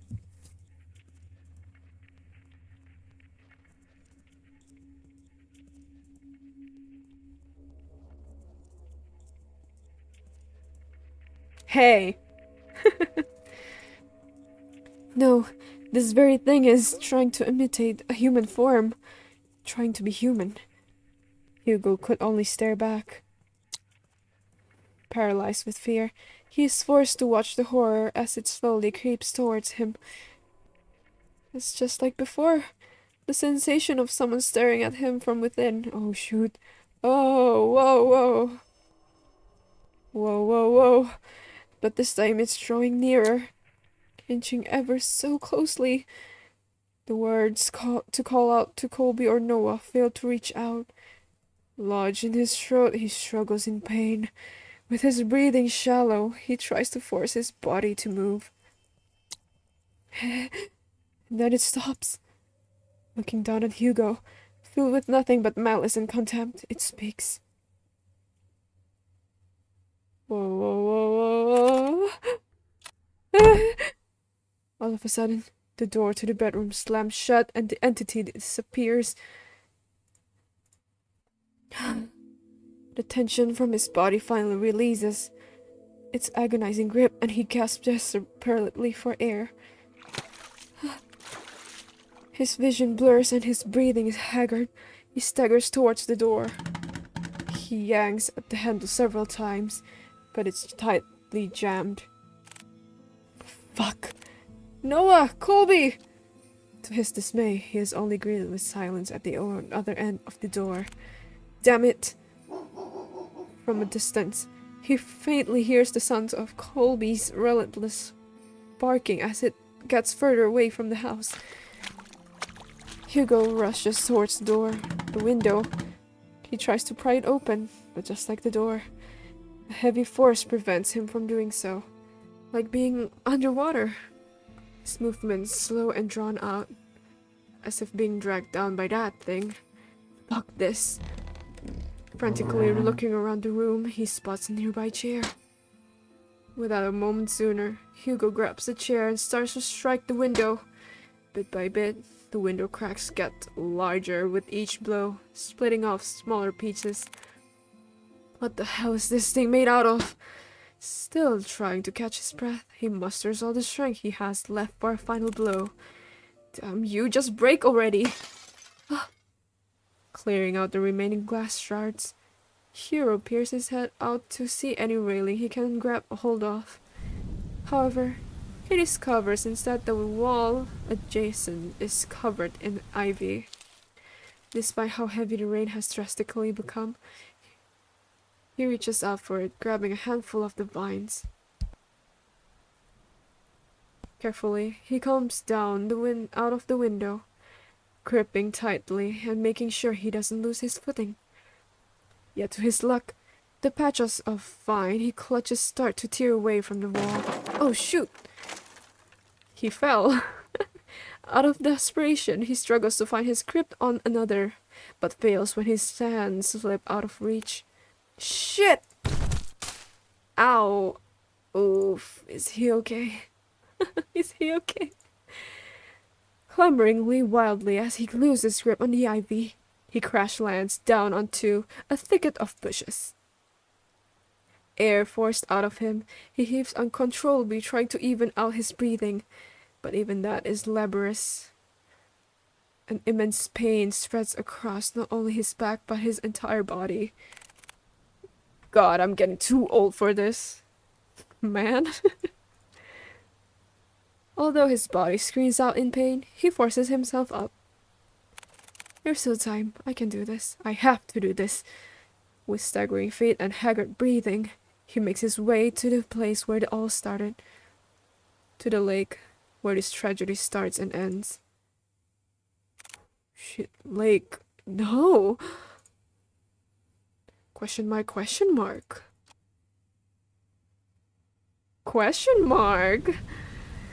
We're going into the climax, it seems. Finally entering through the park, Hugo calls out to Colby and Noah. Colby! Noah! Where are you? He hears faintly the sound of barking and echoes of people yelling in the distance. He rushes towards the echoes, guiding him through the downpour. With his heart racing and blood rushing to his head, he finds his way to the lake. Drawing closer, he sees Nina giving chase to her grandfather. Unfortunately, she doesn't get too far as Noah stops her. Grandpa, stop! Grandpa! Let me go, my grandpa, he's... No, Nina, it's dangerous. You get hurt too. I don't care. I don't want to lose anyone anymore. It's at that instant Hugo trudges against the water, pursuing in Nina's stead. Hugo! No, don't! Oh no, Colby! Please falls deaf to his ears. Not even the whines of and worried cries of his partner could make him turn back. Oh no. Determined, he forges ahead. Nearing the deep end of the lake, he sees Henry Mortimer gazing directly at the abyss. He looks even more frail, disheveled than before. It's as if all the life he's lived up until this point has begun to fray, draining every ounce of himself, and surrendering it all to the lake. Before Henry could lean in, Hugo reaches out and tugs at his arm. Mr. Mortimer, listen to me. Nothing is waiting for you down there, so please, come back to the shore with me. ... Motionless and unresponsive, he stares deeply into the water. The haze over his eyes still obscure and persistent. There are so many things we cannot afford to lose in our lives. You're one of them. To Nina, you're all she has left. She needs you, Mr. Mortimer. Hugo felt it. A slight jolt from Henry's arm. As if stirred by the mention of Nina. Yeah, bro. Come back. Your granddaughter needs you. Oh. He slowly turns face to Hugo. Nina. However, just as cruel and violent as the storm, Henry jerks back, wrenching his arm away from Hugo's hold on him. No, all of this is my fault. If only I got to Louis sooner, then none of this would have happened. He was waiting for me. Was patient with me. And yet, for all the things he's done, I choose my family over him. Oh. He's gone because I didn't pick him. Henry backs further away from the shoreline. Mr. Mortimer! His manic eyes never straying away from Hugo, as he keeps his distance from him. Louis, I'm sorry.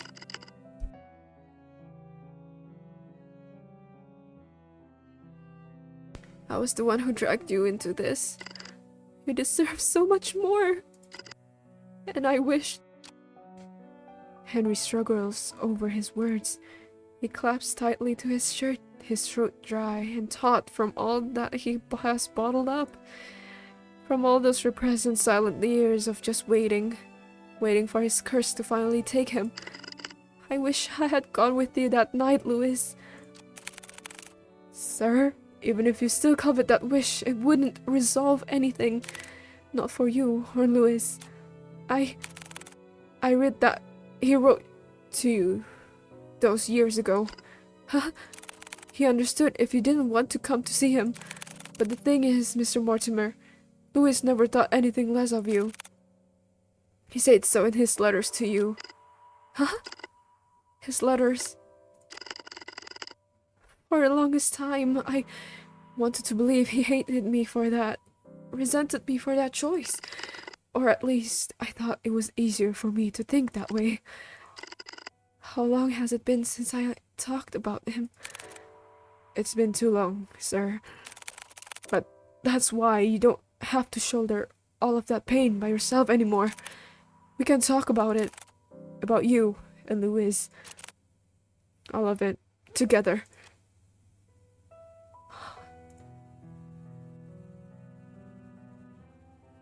His eyes became normal again. Hugo extends not only his hand to him, but a promise.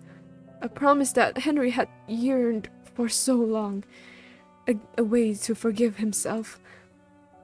He hesitates at first. What fool believes in a deserved forgiveness? Such a thing doesn't exist.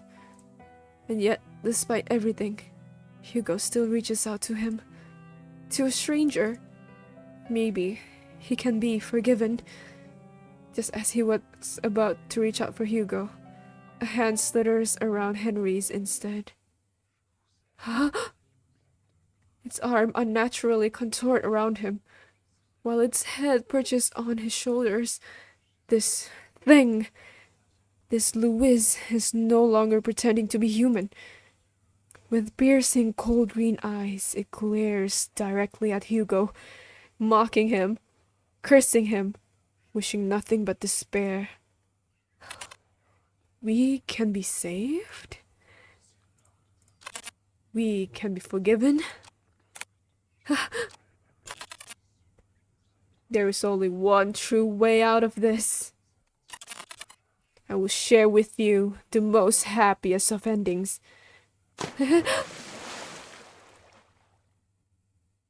Before Hugo could reach out for Henry's hand, he disappears into the water. Mr. Mortimer! Without hearing the anguished cries and desperate pleas, Hugo dives after him into the abyss.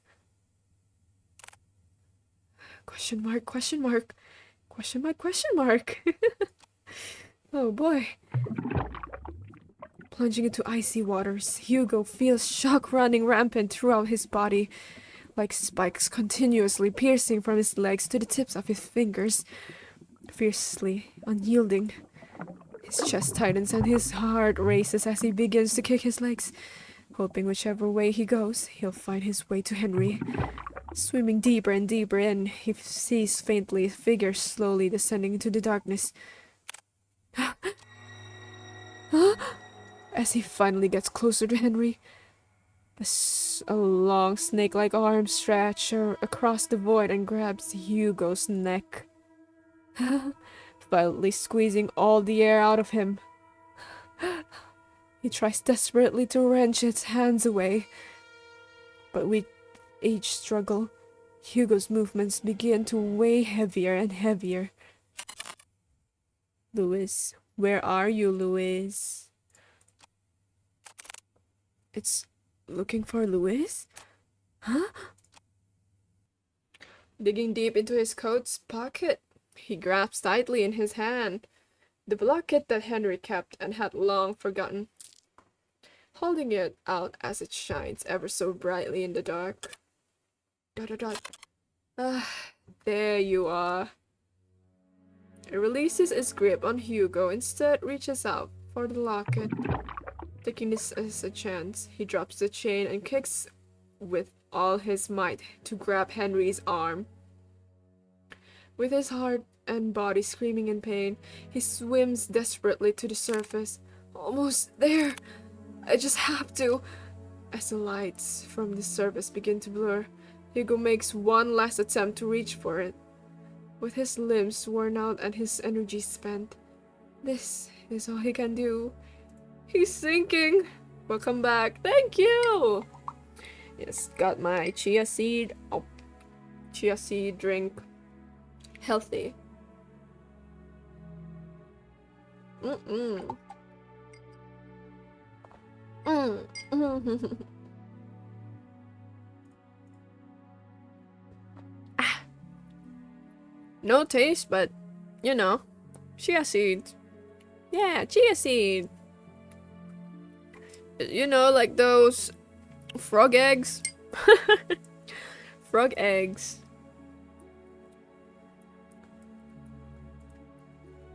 Before he loses his consciousness, he notices a figure swimming towards them. Noah, help us! Getting closer and closer.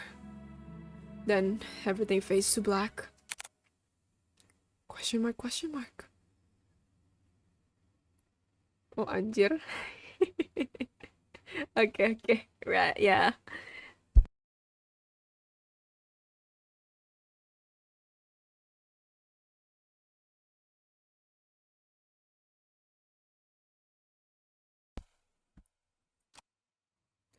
Drifting along with what feels like an endless sea, Hugo courses through wave after wave, not knowing where he's going or caring for that matter. All he knows is that he's very, very tired. How long has it been since he had a good night's rest? It's been too long. Maybe I should take that rest now. I'd like that so much. I agree that you deserve it, but not here. What? Is he dead?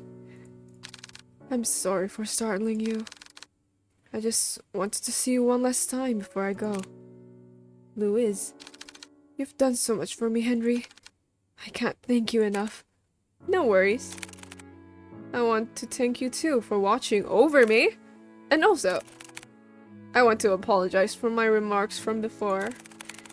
I really thought that I had things figured out once I found you, but you know how that turned out for me. Hehehe. What? What's going on? What? Everyone's buddy-buddy now, huh? It's alright, really. After all this time, I didn't think anyone could hear me. Especially Henry. Louise. I was worried about him for a long time. He always wanted to keep me away from his personal struggles, to keep me safe from them. But I was too stubborn for my own good. Honestly, I don't regret it. Any of it. Even if I could no longer reach out to Henry. Fate weaved its thread back to you, our tangent, connected us once more to this very moment. And for that, I'm forever grateful to you, Hugo. You're welcome, Louise. From a far-off distance, Hugo hears a voice crying out to him, beckoning for him to return. Well, they're waiting for you. I guess they really are, huh? Why is he so chill? He's so chill like that. Oh my gosh. Dude, I think you almost died. Take care always, Hugo. You too, Louise. Lake. Question marks. With his eyes closed and his senses still returning, he feels the constant tugs and licks of a certain bloodhound. Woof woof! Oh, he's crying! Oh, baby! Whining as he tries to wake up his partner. Hugo! He also hears another familiar voice, too annoyingly close for comfort. Eyes shut right open, he jerks up. Confused, Hugo looks around before he coughs up the remaining water in his lungs. Are you alright? Oh, puppy. Noah starts to pat his back while Colby continues to whine over Hugo. What happened? Where's Mr. Mortimer? He's safe. So is Nina. They're both okay. The police and the ambulance should be arriving soon. Thank goodness. Is there more you have to say to me? Instead of thank goodness? I swear you don't listen to a damn word I say. Yeah, scold him, man. Scold him, Noah. Say it. Say it. I'm sorry, Noah. Exhausted, he lets out a sigh. He then continues to pat Hugo's back aggressively when someone approaches them. Detective Laurent? Oh, Nina. There's someone I want you to meet. Behind her stands an elderly man. Oh, Grandpapa is back. Oh, I think I'm starting to get the picture of the story. So good, so interesting. Frail in stature, he timidly looks to the side pensively as he ponders to himself. Although his youth has long faded, his eyes are what catches Hugo's attention. They're no longer a piercing and vicious green, only eyes just like Nina's. Hello, Mr. Mortimer. Detective. I never got the chance to say goodbye to him. I always thought about it every day. What if Louise lived in this world? What if he stayed a little longer with me? It's because of that constant mindset. I dragged everyone down. And I kept hurting not only me, but Nina especially. I was the one who kept hurting her. The one to blame for all of this. But you, someone that I've never met, still went out of your way to save me. Not knowing my burdens or my faults. Thank you. Hugo reaches out to Henry and smiles brightly at him. It's my pleasure, sir. Eh? Eh? That's good though. But before he lets go, Henry tugs at Hugo's hands one last time. I hope that someday, you too will overcome it. Huh?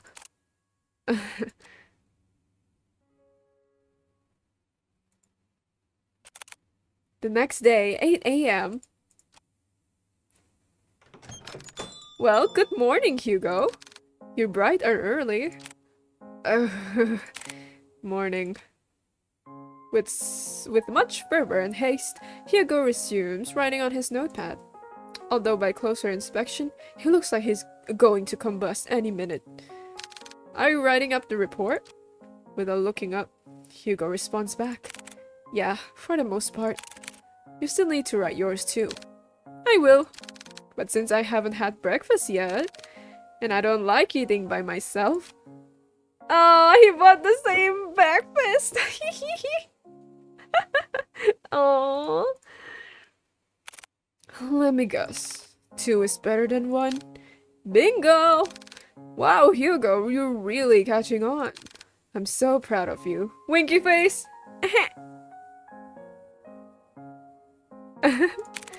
Shut up, will you?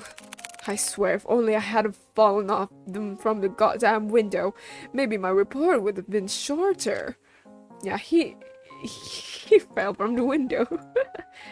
Before Noah could begin to cut the bacon, he pauses at the mention of Hugo's report. Oh yeah, by the way, mind telling me what happened to the Mortimer's window? I broke it. Dude, he had to, okay? He had to. It's just instinct of survival. If he hadn't done that, he would have drowned or something. Well, that's obvious to me. What I don't understand is, why is it broken? Do you know how much it costs to repair a window like that? Dude, come on. Imagine if you were in Hugo's shoes, Noah. Come on. I know. It was really dumb of me. You know, survival instinct. At least he's alive now. I'm sorry. Besides, I told Mr. Mortimer about it before we left. Honestly, I was expecting an earful from him. And also the bill. And, surprisingly enough, he said it was okay. Ha ha ha ha, lucky us, right? So what, you just called it a day after all of that? Thank you so much, Mr. Mortimer. You broke it, you pay for it. Would you chill? Of course I'll pay for it. But each time I kept insisting, he just shrugged it off. Said that we have already went through a lot for them. So this was nothing in comparison. You know what? He's right. After all that we went through, we deserve at least a nap. But before he could walk away, he stops and sees a familiar person walking towards the storefront, carrying something with her. Good morning, you two. Nina! Just barely a foot through the door, a certain bloodhound stirs up from his resting spot and makes his way towards Nina, tail uncontrollably wagging. Good morning to you too, Colby. Nina scratches behind one of Colby's ears, making his right foot unconsciously move on its own. Aww. Glee. Scratching an invisible but desirable spot for him. Cute! Ad break again. Okay. I'll wait for you. I'll wait for you. I'll wait for you guys. I am such a good streamer. Ad. Lol. Bop. I will wait for you. I am such a good streamer, don't I? Such a loyal streamer for their viewer.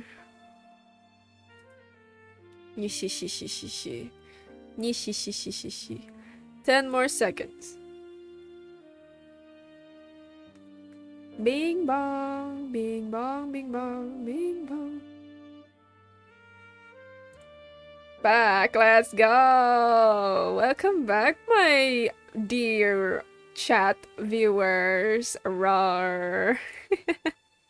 Welcome back. How was the ads? I should really set the ads up after this. Okay. Good morning, Miss Nina. Morning. What brings you here this time around? Is everything alright with your grandfather? Yep. He's doing pretty well, actually. Even better than before. We talked so much last night, I hardly slept at all. Oh, that's nice. McD's nuts ads? I am so sorry for that. Damn. I can't believe you got McD's nutted. But honestly, it's been a while since I last spoke to him so freely like that. I hardly felt tired at all. That's wonderful to hear. But there's something else I want to ask the both of you for. To put it bluntly, I need your help. If you two aren't busy, I would like some company eating these. Inside a clear plastic bag are a stack of 2 boxes placed on top of one another. She opens the box on top and reveals a colorful array of neatly decorated donuts, and all lined perfectly.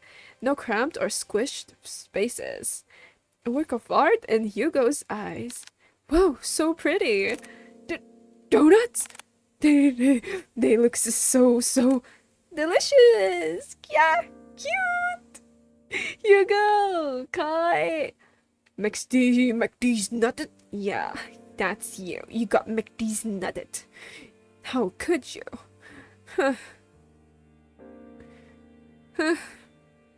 How inappropriate. We're more than happy to eat these with you, Nina. Oh, look at how happy they are. Look at their smiling faces.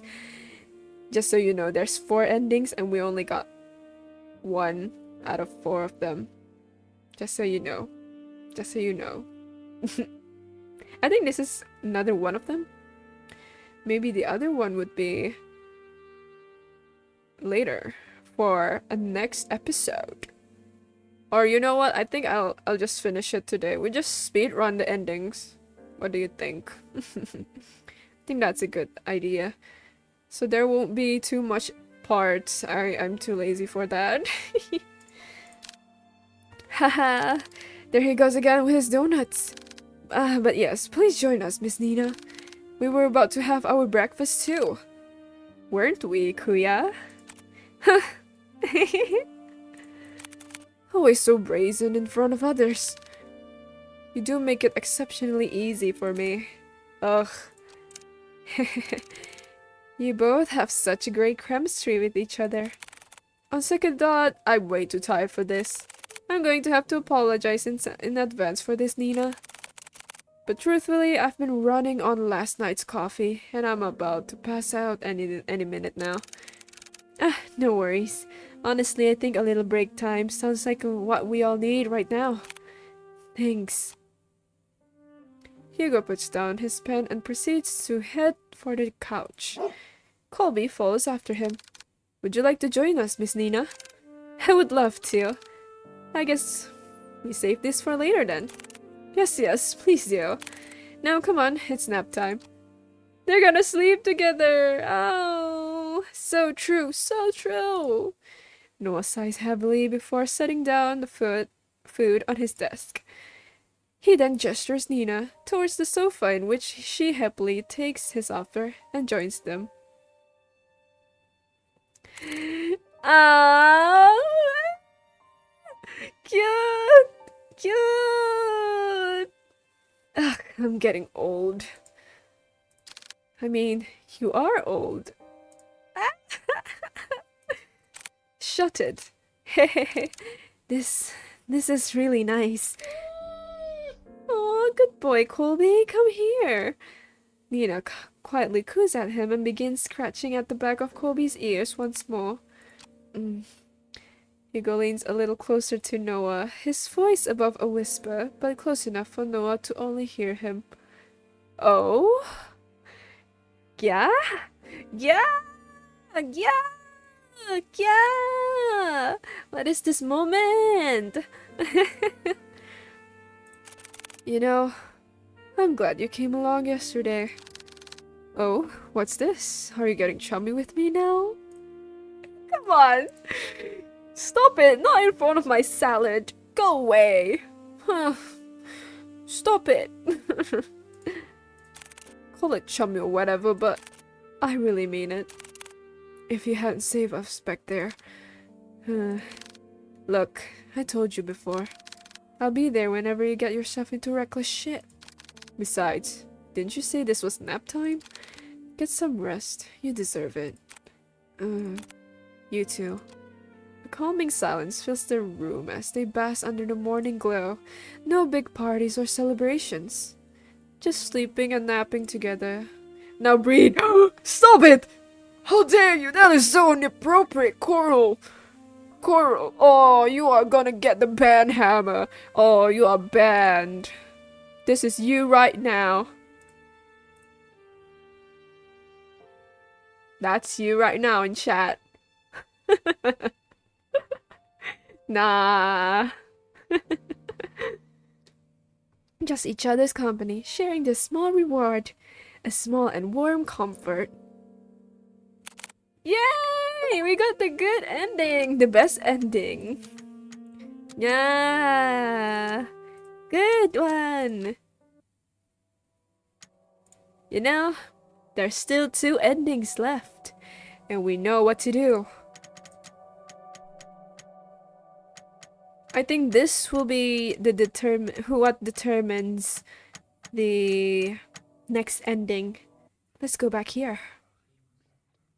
This time, we will be going back to the painting. Go to the painting. There, mounted by the fireplace, is a painting of a beautiful woman, floating on water. Her pale skin is incandescent, brilliantly prominent against the contrast to the dark, murky waters that keep her hidden, keep her bound to the canvas. Hugo stares intensely at the picture. An empathic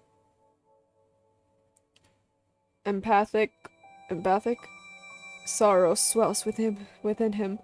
It is arming his very senses and forcing him to inch closer, surrendering himself to the sweet song. Poor thing, how lonely you must feel. You are a lot like him, like Henry. As Hugo approaches closer and closer to the painting, his mind screaming to run, he sees it.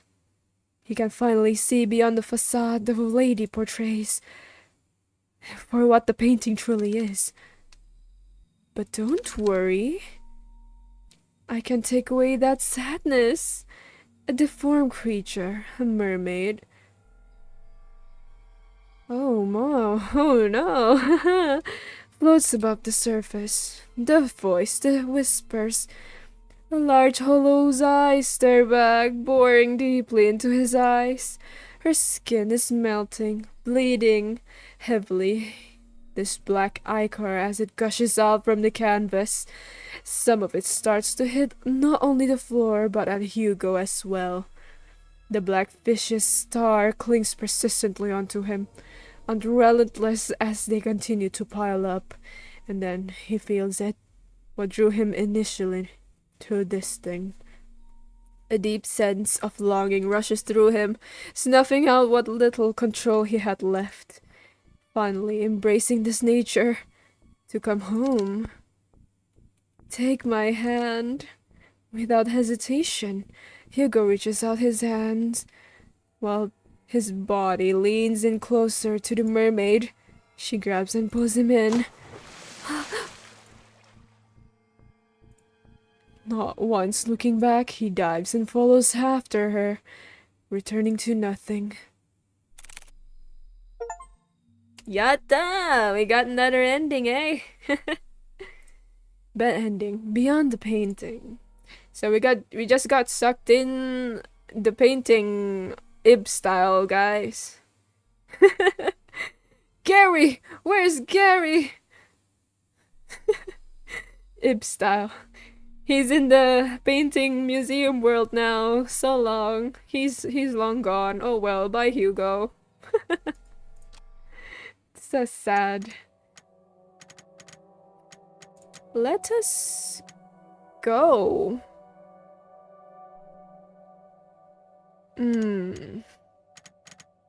Wait, I haven't. But at least we got that ending. So we have one more ending. Not Gary! Gary! He's long gone. Okay. There's still... I think there's 2 more. Or 3 more endings. No. I think there's 2 more. We've unlocked first ending, second ending, third ending. There's 4 endings and 1 ending epilogue. I think the ending epilogue is the one we have already got. The good ending, I think. I don't know. Let's go back here. You know what? This time, we have to leave the locket and see what happens after that. I think it's best to put it back for now. Hugo hears a distant and faint cry call out to him, pleading him to take the locket with him. Louis? Oh, is about to put everything back into the chest when he feels a wet and cold sensation crawling up his neck. What? Water? It's all the same, I think. Yeah.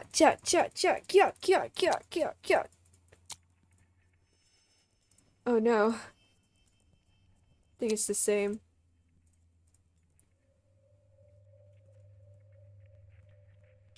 Jajang! Don't get in my way. Ara. I think it's the same thing. Noah, Colby! Damn it! He pry out the window. Fuck this. Go, break! Okay, so breaking the window is inevitable. It is a canon event. Okay, Okay, so this time he falls down and he quickly catches up to Noah, Nina, and Colby, trying to chase down Henry that is inside, that is running into the lake. Okay. So this time we don't have the locket, so we don't know what will happen. Perhaps another bad ending. We'll have to see. No, don't. Dun-dun-dun, dun-dun-dun, dun-dun-dun, dun-dun-dun. Okay. Mr. Mortimer, listen to me. Nothing's waiting for you down there, so please come back to the shore with me. Motionless and unresponsive, he stares deeply into the water. Okay. He slowly turns to face Hugo. Nina. Still the same as ever. Yes, sir. Even if you still covered that wish, it would resolve anything. No to suicide.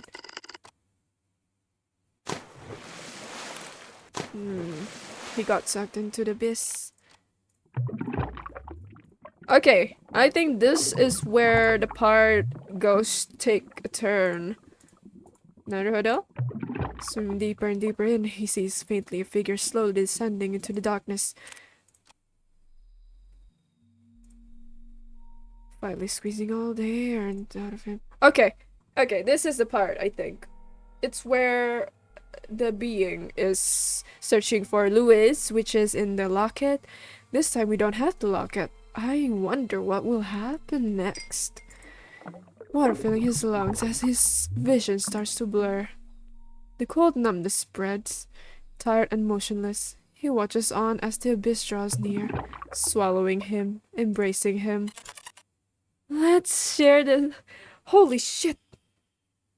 He feels nothing. His body weightless and floating for who knows how long. It's cold, so very cold.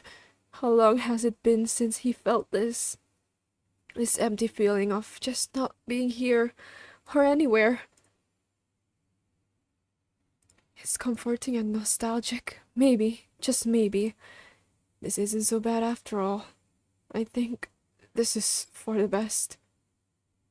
Oh no, it's far, far from over, Hugo. Huh? After all, you said so yourself. Seeing the things you do come with a price, right? And oh, what a hefty price has been paid for a stupid little blunder. So get up, Hugo. We are far from having a happy ending. Oh! I thought we were far gone. We got saved at the end. But we probably missed... Henry. Splish, splash, splish, splash. Yes, splish, splash, splish, splash. We're underwater. LB, I am under the water. Wait.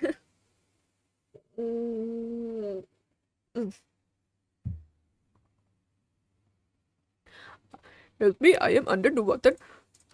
Hugo! Hugo's eyes shot right open, his vision disoriented and a blur. Yes, he tries to focus on Noah's voice. A violent tide bursts within him as he calls out the remaining water in his lungs. He can feel Noah's hands rub against his back, anchoring him and checking to see if he's alright. But deep down, there's something far more concerning to worry about at this moment. Where's Mr. Mortimer? I'm sorry, Hugo. I tried going back into the water after I fetched you, but the paramedics stopped me. We were too late. They told me it was too cold and dangerous to head back in. No, it can't be. I'm so sorry, Hugo. No, please, God, no. He couldn't hear the rest of it. His body trembles as his hands clasp tightly together in fervent prayers, wishing for a miracle to happen before them, to have Mr. Mortimer return to them finally safe from harm. But for this silent wish, this small and glaringly impossible wish, no one would answer. There was no kindness in the sunrise, only the gut-wrenching wails of a woman by the shore, pleading to any god who can save her grandfather. No matter how many would try to search through the water, they wouldn't be able to find him, for there was no one left to save anymore. Just a washed up, forgotten tale of a man and his mermaid. As Hugo tries to stifle his cry and soothe the lump lodged deeply in his throat, he hears it. A laugh. A cruel and heartless laugh echoes from across the lake, mocking him, cursing him. A harrowing and merciless victory for this curse. A curse. It was a curse after all. A mermaid's tale. Bad ending. Ooh-wee! So, that was the wild ride. We ended up getting all of the endings. Great job. Brock, brock, brock, brock, brock. That was a great. That was truly a great experience. Very fun. So what's the story about? Have you not been listening or watching? So, it's quite a short story. Wait, what? We still have 2 left. Huh? Wait a minute.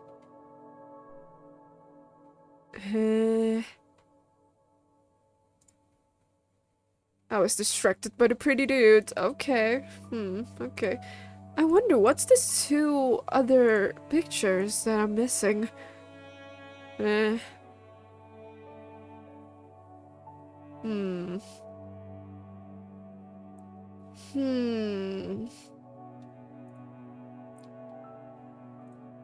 Shall we try? Wait, no. Hold on. Skip. I am so sorry. Wait, that's... Can I leave for a bit? How do I leave? Quit. Okay, let's quit. That just closed the game, bro.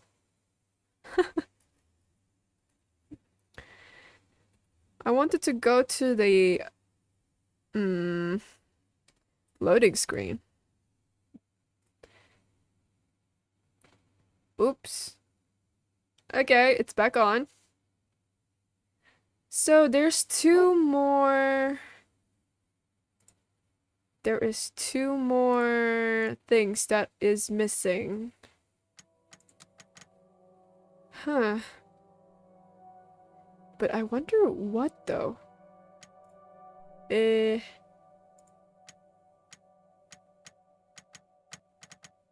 We've got all of the endings. There's 4 endings and 1 ending epilogue.